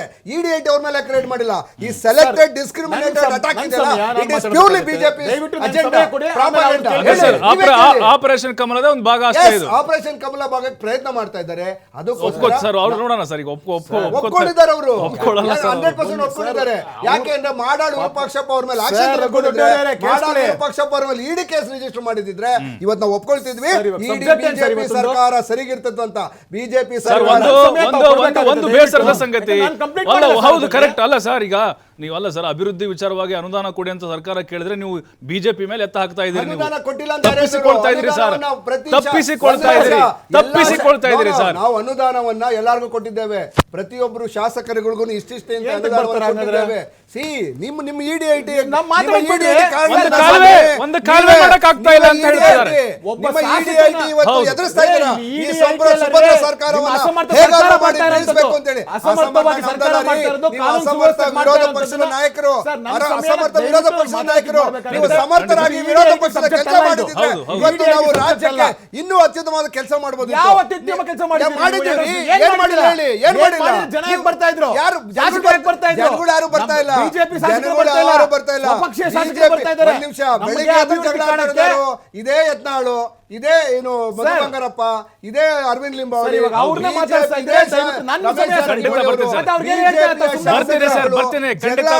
ಮನೆಗೆ ಈಗಲೂ ನೆನ್ನೆನೂ ಕೂಡ ನಡೆದಿದೆ. ಅಯ್ಯೋ ಇವರು ಅಶೋಕ್ ಅವ್ರ ಕುರ್ಚಿ ಖಾಲಿ ಅಂತ ಹೇಳಿ, ಅಶೋಕ್ ಅವ್ರು ಬೇರೆಯವ್ರ ಬಗ್ಗೆ ಮಾತಾಡ್ತಾರೆ. ಅವ್ರ ಕುರ್ಚಿನ ಅಳ್ಳಾಡ್ತಾ ಇದೆ, ಯಾರು ಅಂತ ಗೊತ್ತಿಲ್ಲ. ನೆನ್ನೆ ಅವ್ರು ಹೇಳ್ತಾರೆ ವಿಜಯೇಂದ್ರ ಕುರ್ಚಿ ಅಳ್ಳಾಡ್ತಾ ಇದೆ. ಸೊ ಹಾಗಾಗಿ ಉತ್ತರ ತಗೊಳ್ಳೋಣ ಸರ್. ಯದುಕುಮಾರ್ ಗೌಡ ಸರ್, ಈಗ ಇವತ್ತು ನೋಡ್ಬೇಕು ನೀವು, ಸಿದ್ದರಾಮಯ್ಯನವರು DK ಶಿವಕುಮಾರ್ ಕೈ ಹಿಡ್ಕೊಂಡಿದ್ದು ಅದು ಎಷ್ಟು ಗಟ್ಟಿ, ಬಂಡೆ ತರ ಗಟ್ಟಿದೆ ಸರ್. ಸರ್ಕಾರ 5 ವರ್ಷ ಅಲ್ಲಾಡ್ಸಕ್ಕಾಗಲ್ಲ ಅಂತ ಸಂದೇಶ ಕೊಟ್ಟಿದ್ದಾರೆ. ಇನ್ನು ಏನು ಬೇಕಂತ ಹೇಳಿ ಸಾಕ್ಷಿ ಸರ್. ಇವಾಗ ಅವ್ರಿಗೆ ಗಟ್ಟಿ ಇಲ್ಲ, ಗಟ್ಟಿಯ ಸಾಕ್ಷಿ ಕೇಳಿದ್ರೆ ಸರ್, ನಾ ಬಿಜೆಪಿ ಅವ್ರು ಕೇಳಿದ್ರೆ, ಬಿಜೆಪಿ ಅವ್ರು ನಿರಂತರವಾಗಿ ಅವರ ಪಾಲಿಸೀಸ್ಗಳು ವಿರುದ್ಧವಾಗುವುದು, ಜನ ನಾವು ಕೇಳಿದಂಥದ್ದು ಆ ತರದ್ದು. ಆದ್ರೆ ಇಲ್ಲ ಅವ್ರು ಹೇಳ್ತಾ ಇರೋವಂಥದ್ದು ಸ್ವಪಕ್ಷೀಯರು ಹೇಳಿದ್ರಿಂದ, ನಿಮ್ಮ ಇವಾಗ ತಾವು ಆ ಎಲ್ಲಾ ನಾಯಕರಿಗೆ ಹೇಳಿದ್ರಿಂದ ಡೆಲ್ಲಿಯಿಂದ ಬಂದಿರುವಂತದ್ದು. ನಿಮ್ನೇನ್ ಮೌಲ್ಯಮಾಪನ ಮಾಡ್ತಾ ಇದ್ದಾರಾ, ಇಲ್ಲ ಸಂಪುಟ ವಿಸ್ತರಣೆ ಮಾಡ್ತಾ ಇದ್ದಾರಾ, ಇಲ್ಲ ಅಧಿಕಾರ ಹಸ್ತಾಂತರ ಮಾಡ್ತಾ ಇದ್ದಾರೆ, ಏನ್ ಮಾಡ್ತಾ ಇದ್ದಾರೆ? ಏನು ಮಾಡ್ತಾ ಇಲ್ಲ. ಒಂದು 40-45 ಜನ ಶಾಸಕರು ಏನಂತ ಹೇಳ್ಕೊಂತ ಇದ್ದಾರೆ, ಇಡೀ ನಮ್ಮ ಕ್ಷೇತ್ರಗಳಲ್ಲಿ, ಇಷ್ಟು ದೊಡ್ಡ ಕ್ಷೇತ್ರಗಳಲ್ಲಿ ಅನುದಾನ ಇಲ್ಲ, ನಾವು ಜನರಿಗೆ ಮುಖ ತೋರ್ಸಕ್ ಆಗ್ತಾ ಇಲ್ಲ, ನಮ್ಮ ಒಂದು ಇದಕ್ಕೆ ಇದು ಮಾಡ್ತಾ ಇಲ್ಲ, ಪದೇ ಹೇಳ್ತಾರೆ. ನಾವು ಹೇಳ್ತಾ ಇರೋದು administrative collapse. There is an administrative collapse in the whole of the state. ಆ ಕೊಲ್ಯಾಪ್ಸ್ ಆಗಿರೋದ್ರಿಂದ ಸರ್ಕಾರದ ಇಮೇಜು ರಾಜ್ಯ ಮಟ್ಟದಲ್ಲಾಗ್ಬೋದು, ರಾಷ್ಟ್ರ ಮಟ್ಟದಲ್ಲಾಗ್ಬೋದು, ಅದು ಹಾಳಾಗ್ತಿದೆ. ಯಾಕೆ ಹಾಳಾಗ್ತಿದೆ ಸರಿ ಮಾಡ್ರಿ ಅಂತ ಹೇಳ್ತಾ ಇರೋವಂಥದ್ದಕ್ಕೆ ಬಂದಿರುವಂಥದ್ದು ತೇಪೆ ಹಾಕುವಂಥದ್ದು. ಅದನ್ನ ಯಾವ ರೀತಿ ನೋಡಬೇಕು ಅಂದ್ರೆ, ನೀವು ಬರೀ ಗ್ಯಾರಂಟಿಗಳನ್ನ ಕೊಟ್ರೆ ಗ್ಯಾರಂಟಿ ಒಂದೇ ಅಭಿವೃದ್ಧಿ ಆಗಲ್ಲ ಸರ್. ಅದಲ್ಲಿ ನಾ ಹೇಳ್ತಾ ಇರೋದು 3.5 ಲಕ್ಷ ಕೋಟಿ ಇದು ಬಜೆಟ್ ಇರಬೇಕಾದಾಗ 52,000 ಕೋಟಿ ಗ್ಯಾರಂಟಿಗಳಿಗೆ ಹೋಗ್ಬೇಕಾದಾಗ ಇನ್ನು ಮಿಕ್ಕಿದ್ದ 3.25 ಲಕ್ಷ ಏನಾಯ್ತು? ಮಿಕ್ಕಿದ ದುಡ್ಡು ಏನಾಯ್ತು? ಅದ್ರ ಜೊತೆಗೆ ಅಡಿಷನಲ್ ಆಗಿ 1 ಲಕ್ಷ ದುಡ್ಡು ಎಕ್ಸ್ಟ್ರಾ ಸಾಲ ಮಾಡಿದಂಥದ್ದು ಜನರದ್ದು ಯಾವ ರೀತಿಗೆ ಇದು ಮಾಡಿದಂಥದ್ದಾಯ್ತು. ಈಗ ಪ್ರತಿಯೊಂದು ವಸತಿ ಇಲಾಖೆನಲ್ಲಿ ನೀನ್ ಮನಿ ಕೊಟ್ರೆ ಮಾತ್ರ ಮನಿ ಅಂತ ಇದು ಮಾಡ್ಬೇಕಾದಾಗ ಅದು ಸಾಮಾನ್ಯ ಜನರದ್ದು. ನಾವು ಕೇಳ್ತಿರೋ ಸಾಮಾನ್ಯ ಜನರದ್ದು. ನಾವು ಕೇಳಿ ಇಷ್ಟು ವರ್ಷ ಇಷ್ಟು ಲಕ್ಷ ಕೊಟ್ಟು ಇಷ್ಟು ಲಕ್ಷ, ಗ್ರಾಮ ಪಂಚಾಯತಿನಲ್ಲಿ ಸದಸ್ಯರುಗಳು ನೀವೇ ನೋಡ್ತಾ ಇರುವಂತದ್ದು, ಮೊದಲು ದುಡ್ಡು ಕೊಟ್ರೆ ಮಾತ್ರ 5,000 10,000 ಯಾರು ಕಡುಬಡವರು ಇದ್ದಾರೋ ಅವ್ರು ಕೊಟ್ರೆ ಮಾತ್ರ ಶಿಫಾರಸು ಮನೆ ಅಂತ ಕೇಳ್ತಾ ಇದ್ದಾರಲ್ಲ, ಇದು ನಾವು ಪ್ರಾಥಮಿಕವಾಗಿ ಕೇಳ್ತಾ ಇರುವಂತದ್ದು. ನೀವು ಜನರಿಗೆ ಮುಟ್ಟಿದೀವಿ ಅಂತಾರಲ್ಲ, ಇಲ್ಲ, ಜನರಿಗೆ ನಿಮ್ಮ ಒಂದು ಸರ್ಕಾರ ಯಾವ ರೀತಿಯಾದಂತ ಬೇಗುದಿ ತಂದಿದೆ, ಯಾವ ರೀತಿಯಾದಂತ ಜನ ಒಂದು ಆಕ್ರೋಶಕ್ಕೆ ಬರೀತಿದ್ದಾರೆ, ಅದ್ರ ಬಗ್ಗೆ ಪ್ರಶ್ನೆ ಕೇಳ್ತಾ ಇರೋದು ನಾವು. ನೀವು ಸರ್ಕಾರ, ನೀವು ಮುಖ್ಯಮಂತ್ರಿ ಯಾರನ್ನ ಬೇಕಾದ್ರೂ ಮಾಡ್ಕೊಳ್ಳಿ, 5 ವರ್ಷ ನಿಮ್ಗೆ ಜನ ಕೊಟ್ಟಿದ್ದಾರೆ, ಮಾಡ್ಕೊಳ್ಳಿ, ನಮ್ದೇನು ಅಭ್ಯಂತರ ಇಲ್ಲ. ಆದ್ರೆ ಆಡಳಿತ ವ್ಯವಸ್ಥೆ ಆಗ್ಬೋದು, ಕಾನೂನು ಸುವ್ಯವಸ್ಥೆ ಆಗ್ಬೋದು, ಅದು ಸರಿಯಾಗಿರ್ಬೇಕು. ನಾನು ಮುಂದೆ ಕೇಳೋಣ ಸರ್, ಇಲ್ಲಿ ಜನಕ್ಕೂ ರಕ್ಷಣೆ ಇಲ್ಲ, ಕಾಡಲ್ಲಿರೋ ಜಾನುವಾರಿಗೂ ರಕ್ಷಣೆ ಇಲ್ಲ ಈ ಸರ್ಕಾರದಲ್ಲಿ. ಖಂಡಿತ ಸರ್. ಈಗ ನಂಜಪ್ಪ ಬರ್ತೇನೆ ಸರ್. ನಂಜಪ್ಪ ಕಾಳೇಗೌಡರು, ಈಗ ಇವತ್ತು ಏನು ಸುರ್ಜೇವಾಲಾ ಅವರು ಬಂದಿದ್ದಾರೆ, ಅವರ ಒಂದು ಮೀಟಿಂಗ್ 1-to-1 ಏನಿದೆ ಅಲ್ವಾ, ಅವ್ರ ಅಭಿಪ್ರಾಯ ಸಂಗ್ರಹಕ್ಕೆ ಬಂದಿದ್ದಾರೆ. ಅಂದರೆ ಯಾರು ಡಿ ಕೆ ಶಿವಕುಮಾರ್ ಮುಖ್ಯಮಂತ್ರಿ ಆಗಬೇಕಾ ಇಲ್ವಾ, ಅದರ ಜೊತೆಗೆ ಏನು ಹೇಳ್ತಾ ಇದ್ದಾರೆ ಇವರು, ಆ ಅಭಿಪ್ರಾಯಗಳ ಜೊತೆಗೆ ನಿಮ್ಮ ಮೌಖಿಕ ವಿಚಾರಗಳನ್ನು ತಿಳಿಸಿ. ಡಿ ಕೆ ಶಿವಕುಮಾರ್ ಆಗಬೇಕಾ ಬೇಡವಾ, ಸಿದ್ದರಾಮಯ್ಯ ಕೆಳಗೆ ಈ ಅಭಿಪ್ರಾಯ ಕೂಡ ಸಂಗ್ರಹ ಆಗ್ತಿದೆ ಅಂತ ಅಲ್ಲಿ. ಅಲ್ಲ, ಅವರು ಏನು ಸಂಗ್ರಹ ಮಾಡ್ತಾ ಇದ್ದಾರೆ ಅಂತ ನಾನು ಹೇಳೋದು ಅದು ಸರಿ ಹೋಗಲ್ಲ, ಹೇಳಕ್ಕೆ ಬರಲ್ಲ. ಏನಾಗಿದೆ, ನಮ್ಮಲ್ಲಿ ಅಭಿವೃದ್ಧಿ ಅನ್ನೋದೇ ಪಂಚ ಬಂದಾಗ ಈಗ ನಾವು ಇಡೀ ರಾಜ್ಯಕ್ಕೆ ಬಿಟ್ಟು ಬರೀ ಬೃಹತ್ ಬೆಂಗಳೂರು ಮಹಾನಗರ ಪಾಲಿಕೆಗೆ ಬರೋದಾದರೆ ಈಗ ಈ ಖಾತಾ ಅಂತ ಮಾಡಿದ್ರು. ಈ ಖಾತೆಗೆ ಏನು ಮಾನದಂಡ ಹಾಕಿದ್ದಾರೆ, ಎಲ್ಲ ಗೊಂದಲದಲ್ಲಿದ್ದಾರೆ. ಎಲ್ಲರೂ ಇಂಟರ್ನೆಟ್ ಬಳಸೋಕ್ಕೆ ಬರಲ್ಲ. ಏನಾಗಿದೆ, ಅವ್ರಿಗೊಂಚೂರು ದುಡ್ಡು ಖರ್ಚಾಯ್ತದೆ, ಅದೇ ಖಾತೆನೇ ಈ ಖಾತೆ ಅಂತ ಕೊಡ್ತಾರೆ, ಇನ್ನೇನು ಹೊಸ ಖಾತೆ ಏನು ಕೊಡಲ್ಲ. ಅದ್ರ ಜೊತೆಗೆ ಈ ಸರಿ BBMP ಅವರು ಯಾರು ಗಮನಿಸಿದಾರೋ ಇಲ್ಲೋ ಗೊತ್ತಿಲ್ಲ, ಖಾಲಿ ಜಾಗಕ್ಕೆ ಕೂಡ ಘನತ್ಯಾಜ್ಯ ವಿಲೇವಾರಿ ಸೆಸ್ಸನ್ನು ಹಾಕಿದ್ದಾರೆ. ಅದು ಭಾಳ ದುಬಾರಿಯಾಗಿದೆ. ಈಗ ಯಾರಾದರೂ ಒಂದು 25,000 ಅಡಿ ಖಾಲಿ ಜಾಗ ಇದ್ದರೆ BBMP ಏರಿಯಲ್ಲಿ ಅಗ್ರಿಕಲ್ಚರೇ ಮಾಡ್ತಿದ್ರು, ಏನೂ ಮಾಡದೇ ಇದ್ರು, ಅಲ್ಲಿ ಘನತ್ಯಾಜ್ಯ ಬರೋದೇ ಇಲ್ಲ. ಅದಕ್ಕೊಂದು 27,000 ಬರುತ್ತೆ ಖಾಲಿ ಜಾಗಕ್ಕೆ. ಖಾಲಿ ಜಾಗಕ್ಕೆ ಘನತ್ಯಾಜ್ಯ ವಿಲೇವಾರಿ ಸೆಸ್ ಹಾಕಿರೋದನ್ನು ಇದೇ ಫಸ್ಟ್ ನೋಡಿರೋದು, ಅವೈಜ್ಞಾನಿಕವಾಗಿರೋದು. ಇದನ್ನು ವಿರೋಧ ಪಕ್ಷದವ್ರು ಗಮನಿಸೋದು ಇಲ್ಲ, ಏನಿಲ್ಲ. ಅವ್ರು ಇಳಿತಾರೆ, ಇವ್ರು ಇಳಿಯಲ್ಲ. ಅವರಲ್ಲಿ ಭಿನ್ನಾಭಿಪ್ರಾಯ ಇದ್ದರೆ ಇವ್ರಿಗೇನು? ವಿರೋಧ ಪಕ್ಷದ ಮುಖ್ಯ ಕೆಲಸ ಸರ್ಕಾರದ ಕಿವಿ ಹಿಂಡೋದು. ಕರೆಕ್ಟ್. ಏನು ಲೋಪ ಮಾಡ್ತಾ ಇದ್ದಾರೆ, ಯಾವ ಅಧಿಕಾರಿಗಳು ಕೆಲಸ ಮಾಡ್ತಾ ಇಲ್ಲ. ಈಗ ಇದೆ ಈ ನೀರಿನ ಬಗ್ಗೆ ಇವರೆಲ್ಲ ಬೊಬ್ಬೆ ಇಟ್ಟರು. ಇದಕ್ಕೆ ಮೂಲ ಕಾರಣ ಏನು? ರಾಜಕಾಲುವೆಗಳ ಒತ್ತುವರಿಗಳು. ಒಂದು, ಕೆರೆಗಳು ಮುಚ್ಚೋಗಿರೋದು, ಕೆರೆಗಳ ಒತ್ತುವರಿ. ಇದ್ರ ಬಗ್ಗೆ ಕಳೆದ ಒಂದು 7-8 ವರ್ಷದಿಂದ ಕೆಲವು ಕಡೆ ರಾಜಕಾರಣವನ್ನು ನಿರ್ದಾಕ್ಷಿಣ್ಯವಾಗಿ ಹೊಡೆಯೋಕ್ಕೆ ಶುರು ಮಾಡಿದ್ರು. ಅವು ಹೊಡೆದವು ಅರ್ಧರ್ಧ ಸ್ಥಿತಿಲಿ ಹಂಗೆ ಇದ್ದಾವೆ, ನಿಲ್ಲಿಸ್ಬಿಟ್ರು. ಯಾಕೆ ನಿಲ್ಲಿಸಿದ್ರು? ಬಿಜೆಪಿ ಅಡ್ಜಸ್ಟ್ಮೆಂಟ್ ರಾಜಕಾರಣ ಇದು ಒಂದು. ಇವರು ಎಲ್ಲ ರಾಜಕಾಲುವೆಗಳನ್ನು ನಿರ್ದಾಕ್ಷಿಣ್ಯವಾಗಿ ತೆರವುಗೊಳಿಸಿದಲ್ಲಿ ಈ ಫ್ಲಡ್ ಸಿಚುವೇಶನ್ ಇಲ್ಲಿ ಬರಲ್ಲ. ಓಕೆ. ಆಮೇಲೆ ಎಂಥ ದುರಂತ ನೋಡಿ, ಇವರು ಒಂದು 100 ಅಡಿ ರಾಜಕಾಲುವೆ ಇದ್ದರೆ ಅದು ಚೈನ್ ಲೆಕ್ಕದಲ್ಲಿ ಬರುತ್ತೆ. 1 ಚೈನು, 2 ಚೈನು, 3 ಚೈನು, 4 ಚೈನು. 1 ಚೈನ್ಗೆ 33 ಅಡಿ. ಒಂದೊಂದು ಕಡೆ 200 ಅಡಿ ರಾಜಕಾಲುವೆ ಕೂಡ ಇದ್ದಾವೆ, ಎಲ್ಲ ಕಡೆಯಿಂದ ಬಂದು ಸೇರೋಂಥವು. ಅಲ್ಲಿ ಇವ್ರು ಏನು ಮಾಡಿದ್ದಾರೆ, ಒಂದು 13 ಅಡಿಗೆ ಆ ಕಡೆ ಈ ಕಡೆ ಕಾಲುವೆ ಮಾಡಿ ನೀರು ಹೋಗಂಗೆ ಮಾಡಿದ್ದಾರೆ. ಇನ್ನು ಉಳಿದಿದ್ದ ಜಾಗನ ಅಕ್ಕಪಕ್ಕದವ್ರು ಆಕ್ರಮಿಸ್ಕೊಂಡಿದ್ದಾರೆ. ನೀರು ನುಗ್ಗಿದಾಗ ಇವ್ರು ರಾಜಕಾಲುವೆಯಲ್ಲಿ ಮನೆ ಕಟ್ಕೊಂಡಿರ್ತಾರೆ, ನೀರು ನುಗ್ಗುತ್ತೆ, ಪರಿಹಾರನೂ ಸರ್ಕಾರದಿಂದ ಕೊಡ್ತಾರೆ. ನೋಡಿ, ಸರ್ಕಾರಿ ಜಾಗದಲ್ಲಿ ಅಕ್ರಮವಾಗಿ ಕಟ್ಕೊಂಡಿರೋರನ್ನ ಅದನ್ನು ತೆರವುಗೊಳಿಸೋದು ಬದಲು ಅವ್ರಿಗೆ ಪರಿಹಾರ ಕೊಡ್ತಾರೆ. ಇದು ಒಂದು ದುರಂತ.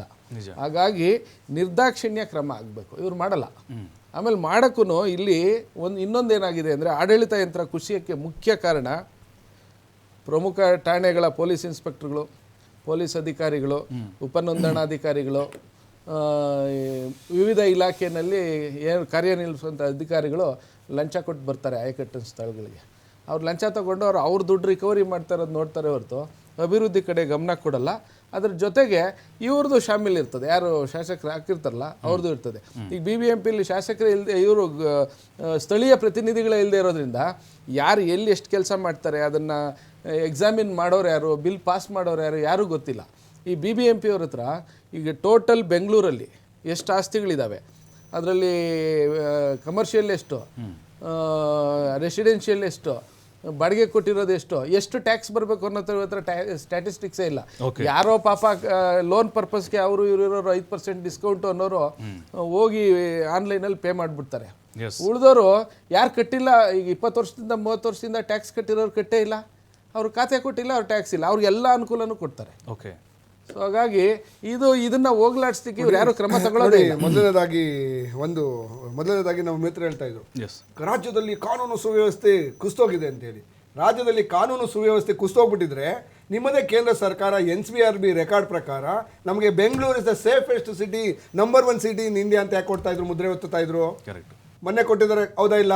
ಅಂದರೆ ರಾಜ್ಯದಲ್ಲಿ ಕಾನೂನು ಸುವ್ಯವಸ್ಥೆ ಚೆನ್ನಾಗಿದೆ, ರಾಜ್ಯದಲ್ಲಿ ಜನರು ಸಂರಕ್ಷಿತವಾಗಿದ್ದಾರೆ. BJP ಏನು ಕರಾವಳಿ ಭಾಗದಲ್ಲಿ ಮಾತ್ರ BJP ಶಾಸಕರೇ ಇರೋದಲ್ಲಿ, ಬಹುತೇಕ BJP ಶಾಸಕರಿರ್ತಕ್ಕಂಥ ಕ್ಷೇತ್ರದಲ್ಲೇನೆ ಈ ರೀತಿಯ ಕೊಲೆಗಳು ಗಲಾಟೆಗಳು ನಡೀತಾ ಇತ್ತು. ಅದನ್ನು ನಾವು ಹೊಸದಾಗಿ ಆಂಟಿ ಕಮ್ಯುನಲ್ ಫೋರ್ಸನ್ನು ತಂದು ಯಾರು ಗಲಾಟೆಯನ್ನು ಮಾಡ್ತಾ ಇರೋ ಅವರನ್ನು ಹೊರಗಡೆ ಹಾಕಿದ್ಮೇಲೆ ಇವಾಗ ಕರಾವಳಿ ಸಮೃದ್ಧವಾಗಿದೆ, ಶಾಂತವಾಗಿದೆ. ಅದೇ ನಿಮಗೆ ಒಂದು ಪ್ರಶ್ನೆ ಕೇಳ್ತೇನೆ, ಪ್ರಶ್ನೆ ಅಲ್ಲ, ಒಂದು ಉತ್ತರವನ್ನು ಹೇಳ್ತೇನೆ. ಈಗ ನೀವು ಕರಾವಳಿ ಭಾಗದಲ್ಲಿ ಉಡುಪಿ ದಕ್ಷಿಣ ಜಿಲ್ಲೆಯಲ್ಲಿ ಗಲಾಟೆ ಆಗ್ತಾ ಇದೆ. ಒಂದು ಕಾಲದಲ್ಲಿ ಚಿಕ್ಕಮಗಳೂರಲ್ಲೂ ದೊಡ್ಡ ಗಲಾಟೆಗಳಾಗ್ತಾ ಇತ್ತು. ಯಾಕೆ? ಚಿಕ್ಕಮಗಳೂರಲ್ಲಿ ಒಬ್ಬ ಶಾಸಕ ಇಲ್ಲದೆ ಇರೋದ್ರಿಂದ ಇವತ್ತು ಯಾಕೆ ಶಾಂತವಾಗಿದೆ? ಒಂದು ಸಣ್ಣ ಗಲಾಟೆನೂ ಕೂಡ ನಡೀತಾರೆ ಚಿಕ್ಕಮಗಳೂರಲ್ಲಿ. ಯಾಕೆ? ಅದೇ ಚಿಕ್ಕಮಗಳೂರಲ್ಲಿ ಬಿಜೆಪಿ ಎಲ್ಲ ನಿಂತೋಗಿದೆ.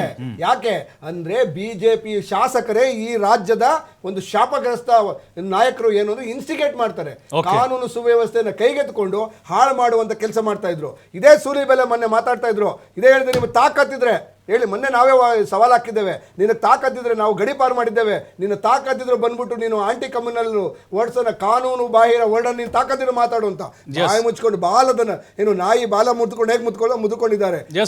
ಕಾಂಗ್ರೆಸ್ ಸರ್ಕಾರದ ಸಾಧನೆ. ನಾವು ಶಾಂತಿಯನ್ನ ಕಾಪಾಡು, ಕರ್ನಾಟಕವನ್ನ ಶಾಂತಿ. ನೀವು ಉತ್ತರ ಕೊಟ್ರಿ ಸರ್, ಉತ್ತರ ಕೊಟ್ರಿ.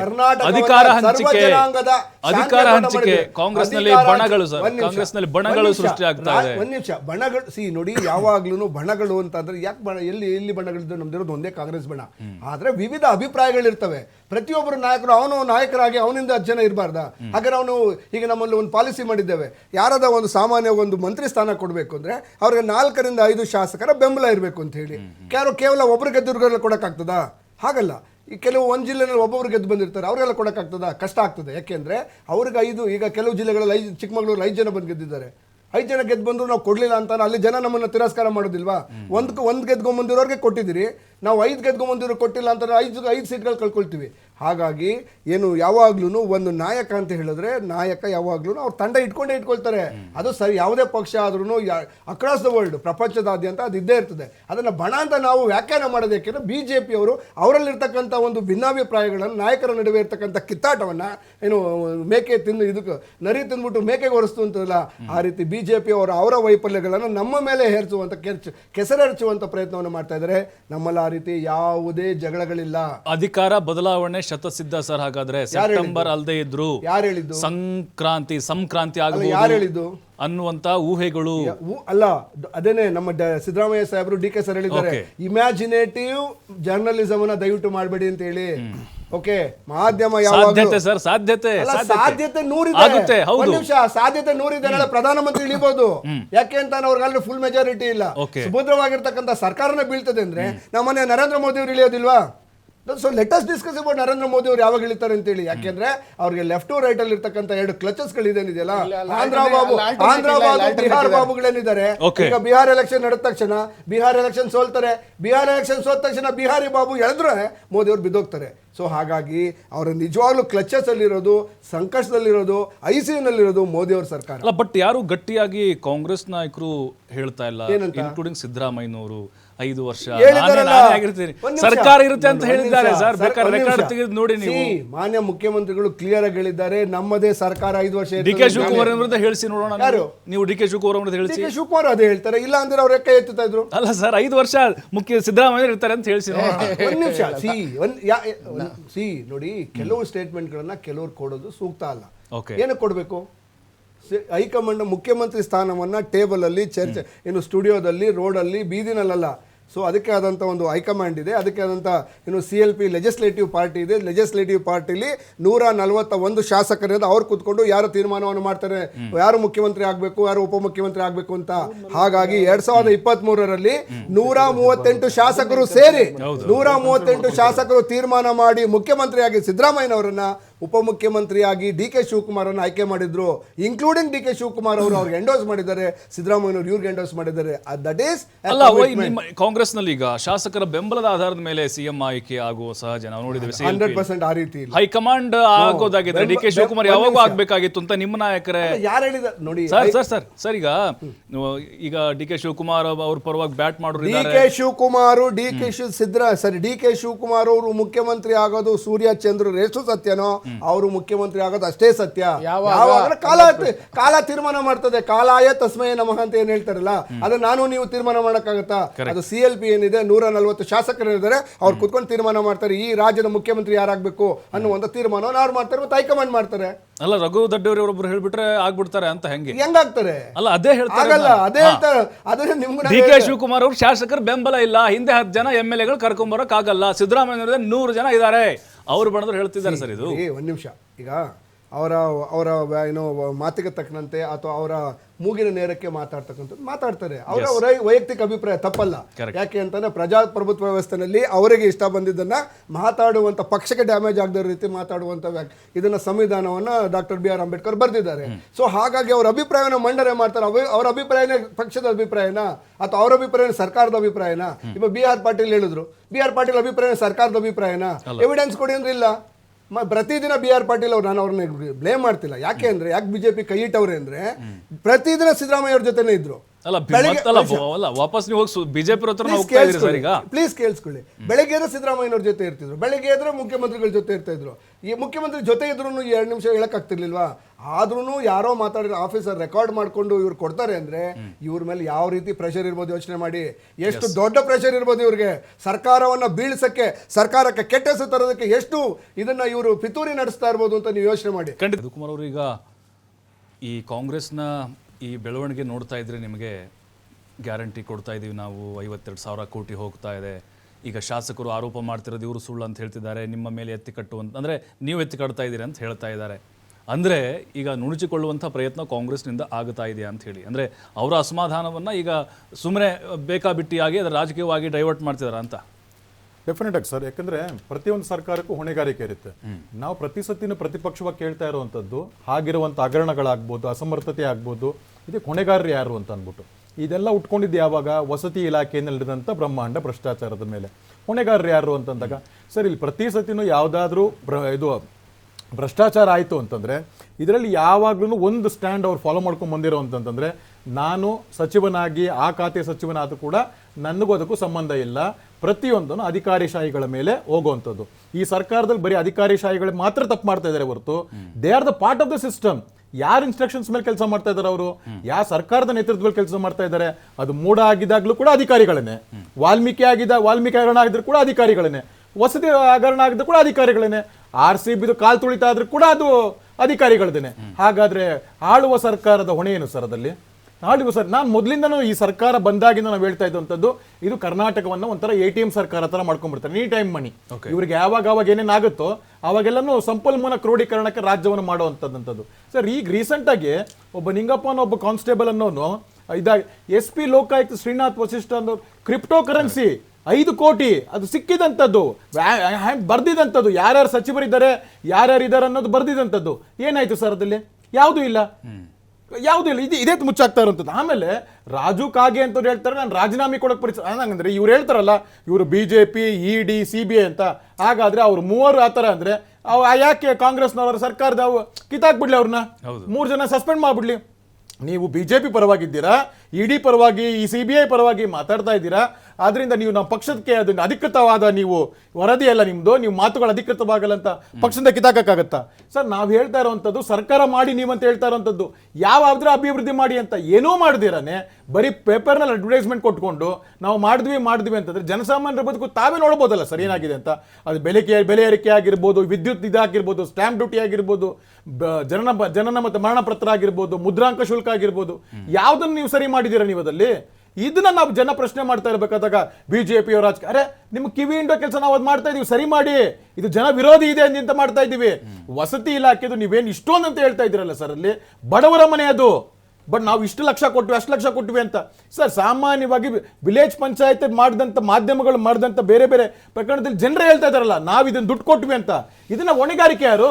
ಯಾವಾಗ ಜಮೀರ್ ಅಹಮದ್ ಖಾನ್ ಅವ್ರ ಮೇಲೆ ಹೊಣೆಗಾರಿಕೆ ಬರುತ್ತೋ ಇವ್ರದ್ದು ಹೇಳ್ತಾರಲ್ಲ ಸರ್, ಸರ್ವಜನ. ಓಕೆ ಸರ್, ಈಗ ನಿಮ್ಗೆ ಅಂದ್ರೆ ಬದಲಾವಣೆ ಆಗುತ್ತೆ ಅಂತ ನಿಮ್ಗೆ ಅನ್ಸುತ್ತಾ ಈಗ CM ಕೇಳ್ತೇನೆ ಅಂದ್ರೆ ಭವಿಷ್ಯ BJP ಭವಿಷ್ಯ ಚೆನ್ನಾಗಿ ಹೇಳ್ತಾರಂತೆ, ಅಲ್ಲಲ್ಲ ಆರೋಪ ಇದು ಸರ್. ಇದು ಭವಿಷ್ಯ ಅಂದ್ರೆ ಸಾಮಾನ್ಯ ಜನರು ಹೇಳ್ತಾರೆ ಸರ್, ಈ ಸರ್ಕಾರ ನಡೀತಾ ಇರಬೇಕಾದಾಗ. ಯಾಕೆಂದ್ರೆ ಇದು ಯಾರೋ ಉಳಿಸೋದಂತದಲ್ಲ, ತನ್ನ ಭಾರದಿಂದ ತಾನೇ ಉಳುವಂತ ಸರ್ಕಾರ ಇದಂತದ್ದು. ಇದು ಸಾಮಾನ್ಯ ಜನರು ಹೇಳ್ತಾರೆ, ಯಾಕಂದ್ರೆ ಜನ ಬೇಸತ್ತು ಹೋಗಿದ್ದಾರೆ. ಅಲ್ಲ, ನೀವು ಸರ್ಕಾರ ಬಿದ್ದೋಗುತ್ತೆ ಅಂತ ಹೇಳ್ತಾ ಇದ್ದೀರಿ ಈಗ. ಸರ್, ಅವರ ಭಾರತದಿಂದ ಸರ್ಕಾರ ಕುಸಿಯುತ್ತೆ ಅಂತ ಜನರು ಗೊತ್ತಿರೋದು, ಜನರ ಮಾತ್ರ ನಾವ್ ಹೇಳ್ತಾ ಇರುವಂತದ್ದು. ಯಾಕೆಂದ್ರೆ ಬೆಲೆ ಏರಿಕೆಯಿಂದ ಅವರು ಇದಾಗಿ ಬೆಸ್ತಾಗಿದ್ದಾರೆ, ಏನ್ ಮಾಡ್ಬೇಕಂತ ಗೊತ್ತಾಗ್ತಾ ಇಲ್ಲ. ಈ ತರ ಇರಬೇಕಾದಾಗ ನೀವು ಪ್ರತಿದಿನ ಸರ್ ಲಾಸ್ಟ್ 2 ವರ್ಷದಿಂದ ನೀವು ಅಭಿವೃದ್ಧಿ ಮಾಡಿ ಅಂದ್ರೆ ಇದು ಸರ್ಕಾರದಲ್ಲಿ 30 ತಿಂಗಳು ಅವ್ರದ್ದು 30 ತಿಂಗಳದ್ದು ನಾವ ಮಾಡ್ತಾ ಇರುವಂತದ್ದು. ಓಕೆ, ಜಗಳ ಆಡ್ತಾ ಇರುವಂತದ್ದು ಯಾರು ಸರ್? ಅವ್ರು ಸ್ಪಷ್ಟವಾಗಿ ಅವ್ರ ಮುಖ್ಯಮಂತ್ರಿ ಆಗಲಿ ಡಿ ಕೆ ಶಿವಕುಮಾರ್ ಅವರಾಗ್ಲಿ ಹೇಳ್ಬೇಕಲ್ಲ, 5 ವರ್ಷಗಳ ಕಾಲ ಸಿದ್ದರಾಮಯ್ಯನವರೇ ಸಿಎಂ. ಇದನ್ನ ಹೇಳ್ತಾ ಇರೋದು ಅವ್ರು ಯಾರು ಹೇಳ್ತಾ ಇಲ್ಲ. ಒಬ್ಬ ರಾಯರೆಡ್ಡಿ ಹೇಳ್ತಾರೆ, ಒಬ್ಬ ರಾಯರೆಡ್ಡಿ ಹೇಳ್ತಾರೆ, ಅವರು ಶಾಸಕರಲ್ಲ ಅಂತ ಹೈಕಮಾಂಡ್ ಅಂದ್ರೆ ಯಾಕೆ ಹೇಳ್ತಾರೆ? ಅವ್ರ ಸರ್, ಹೈಕಮಾಂಡ್ ಸಿದ್ದರಾಮಯ್ಯನವರ ಪರವಾಗಿ ಮೊದಲಿದ್ದ ಹಾಗೆ ಇಲ್ಲ ಈಗ. ಆ ರೀತಿ ನೋಡಿ, ಏನು ನಮ್ಮ ಹೈಕಮಾಂಡ್ ತೀರ್ಮಾನ ಮಾಡ್ತದೆ, ಯಾರು ಯಾವಾಗ ಎಷ್ಟು ವರ್ಷ ಯಾವಾಗ ಬಲವಂತವಾಗಿ ಕಿತ್ಕೊಳ್ತಾ ಇದೀರಿ. ಬಲವಂತವಾಗಲ್ಲ, ಯಾರು ಎಷ್ಟು ವರ್ಷ ಇರಬೇಕು, ಯಾರು ಅಧಿಕಾರವನ್ನ ಮಾಡಬೇಕು ಅನ್ನೋದನ್ನ ಹೈಕಮಾಂಡ್ ಮತ್ತೆ ನಮ್ಮ ಶಾಸಕರು ತೀರ್ಮಾನ ಮಾಡ್ತಾರೆ. So D K Shivakumar high command ತೀರ್ಮಾನ ಮಾಡೋದಕ್ಕೆ, ಡಿ ಕೆ ಶಿವಕುಮಾರ್ ಒಬ್ರು ಇನ್ನು ಕೆಪಿಸಿಸಿ ಅಧ್ಯಕ್ಷರಾಗಿದ್ದಾರೆ, ಉಪಮುಖ್ಯಮಂತ್ರಿ ಆಗಿದ್ದಾರೆ, ಅವರ ಕೆಲಸವನ್ನ ಸಮರ್ಥವಾಗಿ ನಿರ್ವಹಿಸ್ತಾ ಇದ್ದಾರೆ. First time in the history, ಬಹುಶಃ ಎಂಟೈರ್ ಕಂಟ್ರಿನಲ್ಲಿ ಯಾವ್ದಾದ್ರು ಒಂದು ನಗರದಲ್ಲಿ 1.5 ಲಕ್ಷ ಕೋಟಿ ಅಭಿವೃದ್ಧಿ ನಡೀತಾ ಇದೆ, ಕೇವಲ ಬೆಂಗಳೂರಿನಲ್ಲಿ ಮಾತ್ರ.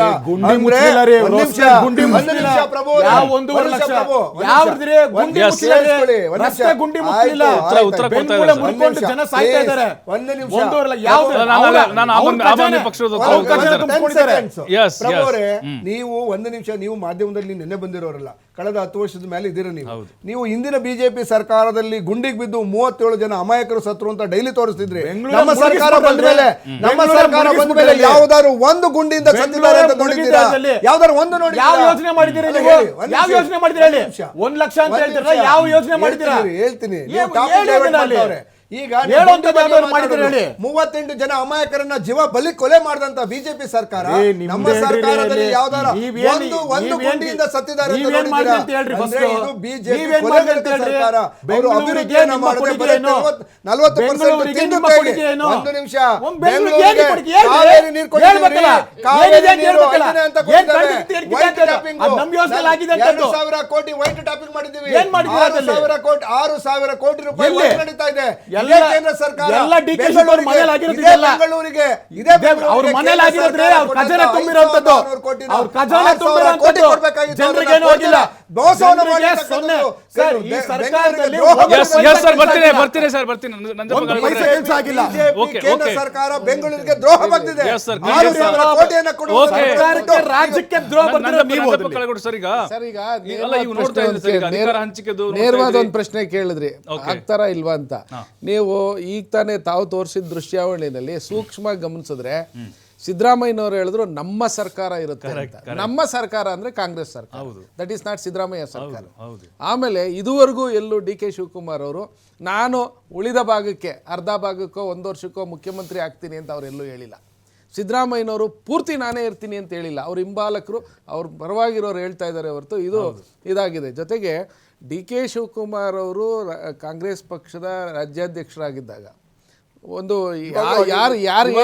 ಅಲ್ಲಲ್ಲ, 1 ನಿಮಿಷ ಆಗಿದ್ದಾಗ ಕೇಳ್ತೀನಿ, ಎಲೆಕ್ಷನ್ ಟೈಮಲ್ಲಿ ಸಾಮಾನ್ಯವಾಗಿ ಯಾರು ರಾಜ್ಯಾಧ್ಯಕ್ಷ ಇರ್ತಾರೋ ಅವ್ರನ್ನ ಮುಖ್ಯಮಂತ್ರಿ ಮಾಡೋದು ವಾಡಿಕೆ. ಹಳೆ ಮೈಸೂರು ಪ್ರಾಂತ್ಯದಲ್ಲಿ ಯಾರು ಏನೇ ಜಾತ್ಯತೀತ ಅಂತ ಹೇಳಿದ್ರು, ಜಾತಿ ಇಲ್ಲ ಅಂದರೂ ಜಾತಿ ರಾಜಕಾರಣ ಇದ್ದೇ ಇರುತ್ತೆ, ಇದೆ. ಹಾಗಾಗಿ ಡಿ ಕೆ ಶಿವಕುಮಾರ್ ಅವರು ಮುಖ್ಯಮಂತ್ರಿ ಆಗ್ತಾರೆ ಅಂತ ಹಳೆ ಮೈಸೂರು ಪ್ರಾಂತ್ಯದಲ್ಲಿ ಹೆಚ್ಚು ಸ್ಥಾನವನ್ನು ಜನ ಕೊಟ್ಟರು, ಒಕ್ಕಲಿಗರ ಪ್ರಾಬಲ್ಯ ಇರ್ತಕ್ಕಂಥದ್ದಲ್ಲಿ. ಅದಾಗದೇ ಇರೋದು ಒಂದು ಕೂಗು ಇದೆ. ಹಾಗಾಗಿ ಇದು ಹೈಕಮಾಂಡ್ ಸರ್ಕಾರ ಆಗಿದ್ದರಿಂದ ಸಿದ್ದರಾಮಯ್ಯನವ್ರನ್ನ ಮಾಡಿದ್ರು. ಸೊ ಇದು ಎಲ್ಲಿಗೋಗಿ ನಿಲ್ಲುತ್ತೆ ಅನ್ನತ್ತಾ ಕಾದ್ ನೋಡ್ಬೇಕೆ ಹೊರತು ನಾವೇ ಊಹೆ ಮಾಡ್ಕೊಂಡು ಏನು ಹೇಳೋದು ತಪ್ಪಾಗಲ್ಲ. ಬಿಜೆಪಿಲಿ ನಿಮ್ಮ ತರ ಅಲ್ಲ, ಬಿಜೆಪಿ ನಿಮ್ಮ ತರ ಏನಿರ್ಲಿಲ್ಲ ಸರ್, ಕಿತ್ತಾಟ ಅಂದ್ರೆ ಕುರ್ಚಿ ಕಿತ್ತಾಟ ಇರಲಿಲ್ಲ. ಅಲ್ಲ, ಹೈಕಮಾಂಡ್ ಇತ್ತು, ಹೈಕಮಾಂಡ್ ಕೆಳಗಿಳಿಸ್ಬೇಕು, ಯಡಿಯೂರಪ್ಪನವ್ರು ಕೆಳಗಿಳಿಸ್ಬೇಕು ಅನ್ನೋದಿತ್ತು. ಬಟ್ ಕಾಂಪಿಟೇಷನ್ ಇದೇ ಆರ್ ಅಶೋಕ್, ಇದೇ ಅಶ್ವಥ್ ನಾರಾಯಣ್ ಅವರು ಬೀದಿನಲ್ಲಿ ವಿಧಾನಸೌಧದ ಮೊಗಸಾಲೆನಲ್ಲಿ ಜಗಳಾಡ್ಕೊಂಡಿದ್ದಾರೆ. ಕೈ ಮಿಲಾಯಿಸಿದ್ದಾರೆ. ಇದೇ ಅಶ್ವಥ್ ನಾರಾಯಣ ಅವರು, ಇದೇ ಏನು ಸುಧಾಕರ್ ಇದಾರಲ್ಲ, ಡಾಕ್ಟರ್ ಸುಧಾಕರ್ ಅಲ್ಲ, okay, ಅದು okay. Correct, ಅದು ನೋಡಿದ್ವಿ sir, but ಶ್ರೀರಾಮುಲು ಸುಧಾಕರ್ ಅವರು ಬೀದಿನಲ್ಲಿ ಕಚ್ಚಾಡ್ಕೊಂಡು ಹೌದು. ಬಟ್ ನನ್ನ ಪ್ರಶ್ನೆ ಸರ್, ಈಗ BL ಸಂತೋಷ್ ಈಗ ಕೆಲವೊಬ್ರು ಈಗ DK ಶಿವಕುಮಾರ್ ಸಿಎಂ ಆಗಲಿ ಅಂತ, ಈಗ ಬಿಜೆಪಿ ಅವರು ಬೊಮ್ಮಾಯಿ ಆಗಲಿ ಅಥವಾ ಬೆಲ್ಲದಾಗ್ಲಿ ಆ ತರ ಹೇಳಿಲ್ವಲ್ಲ ನಿಮ್ ತರ ಯಾರು ಅಂತ. ಹೇಳಿದ್ದು ನಿಮಗೆ? ಬಸವರಾಜ ಬೊಮ್ಮಾಯಿ ಅವರು ಸಿಎಂ ಆಗಿದ್ದಾಗ ಯಡಿಯೂರಪ್ಪನವರು ಮತ್ತೆ ಎಂಟೈರ್ ಟೀಮ್ ಒಂದು ಫ್ಲೈಟ್ ಅಲ್ಲಿ ಹೋದ್ರು, ಡೆಲ್ಲಿಗೆ ಹೋಗಿದ್ದು, ಅಹಮದಾಬಾದ್ಗೆ ಹೋಗಿದ್ದು. ಅಹಮದಾಬಾದ್ಗೆ ಅವ್ರೊಂದು ಫ್ಲೈಟ್, ಇವ್ರೊಂದು ಫ್ಲೈಟ್, ಬರ್ಬೇಕಾದ್ರೆ ಇದೇ ಬೊಮ್ಮಾಯಿ, ಇದೇ ಬಸವರಾಜ ಬೊಮ್ಮಾಯಿ, ಯಡಿಯೂರಪ್ಪ BL ಸಂತೋಷ್ ಅವರ ಏನು ಹಂಚುವಷ್ಟು ದೊಡ್ಡ ಜಗಳ ಇತ್ತು. ಓಕೆ, ಮನೆಯೊಂದು 100 ಬಾಗ್ಲಲ್ಲ, ಮನೆಯೆಲ್ಲ ದೇಶ ಎಲ್ಲ ಮನೆಯೆಲ್ಲ ಹೊಡೆದು ಬಾಗ್ಲದಾಗಿತ್ತು. ಈ ಪರಿಸ್ಥಿತಿ ಆಗಿದೆ ಸ್ವಾಮಿ. ರಾಜ್ಯದ ಜನತೆ 140 ಸ್ಥಾನವನ್ನು ಕೊಟ್ಟಿದ್ದಾರೆ. ರಾಜ್ಯ ಕೊಟ್ಟಿರ್ತಕ್ಕಂಥ 7 ಕೋಟಿ ಕನ್ನಡಿಗರಿಗೆ ನ್ಯಾಯವನ್ನು ಗ್ಯಾರಂಟಿ ಸರ್ಕಾರ ಗ್ಯಾರಂಟಿಯನ್ನು ಕೊಟ್ಟಿದ್ದೇವೆ. ರಾಜ್ಯದ ಜನತೆಗೆ ಮಾಡಿದಂತ 40% ಕಮಿಷನ್ ಸರ್ಕಾರ ಮಾಡಿದಿರಿ. ಇವರ ಎಂಟೈರ್ 4 years ಟರ್ಮ್ ಅಲ್ಲಿ ಇವರ ಡೆವಲಪ್ಮೆಂಟ್ ಸ್ಪೆಂಡಿಂಗ್ 2022-23 ನಲ್ಲಿ ಲಾಸ್ಟ್ ಇಯರ್ ಅಲ್ಲಿ ಓನ್ಲಿ 30%. ಕೊರೋನಾ ಟೈಮ್ ಅಲ್ಲಿ 17 ಇಂದ 18%. ಕಳೆದ 4 ವರ್ಷದಲ್ಲಿ ಇವರು ಸರ್ಕಾರದಲ್ಲಿ ಇರ್ತಕ್ಕಂಥ ಹಣವನ್ನ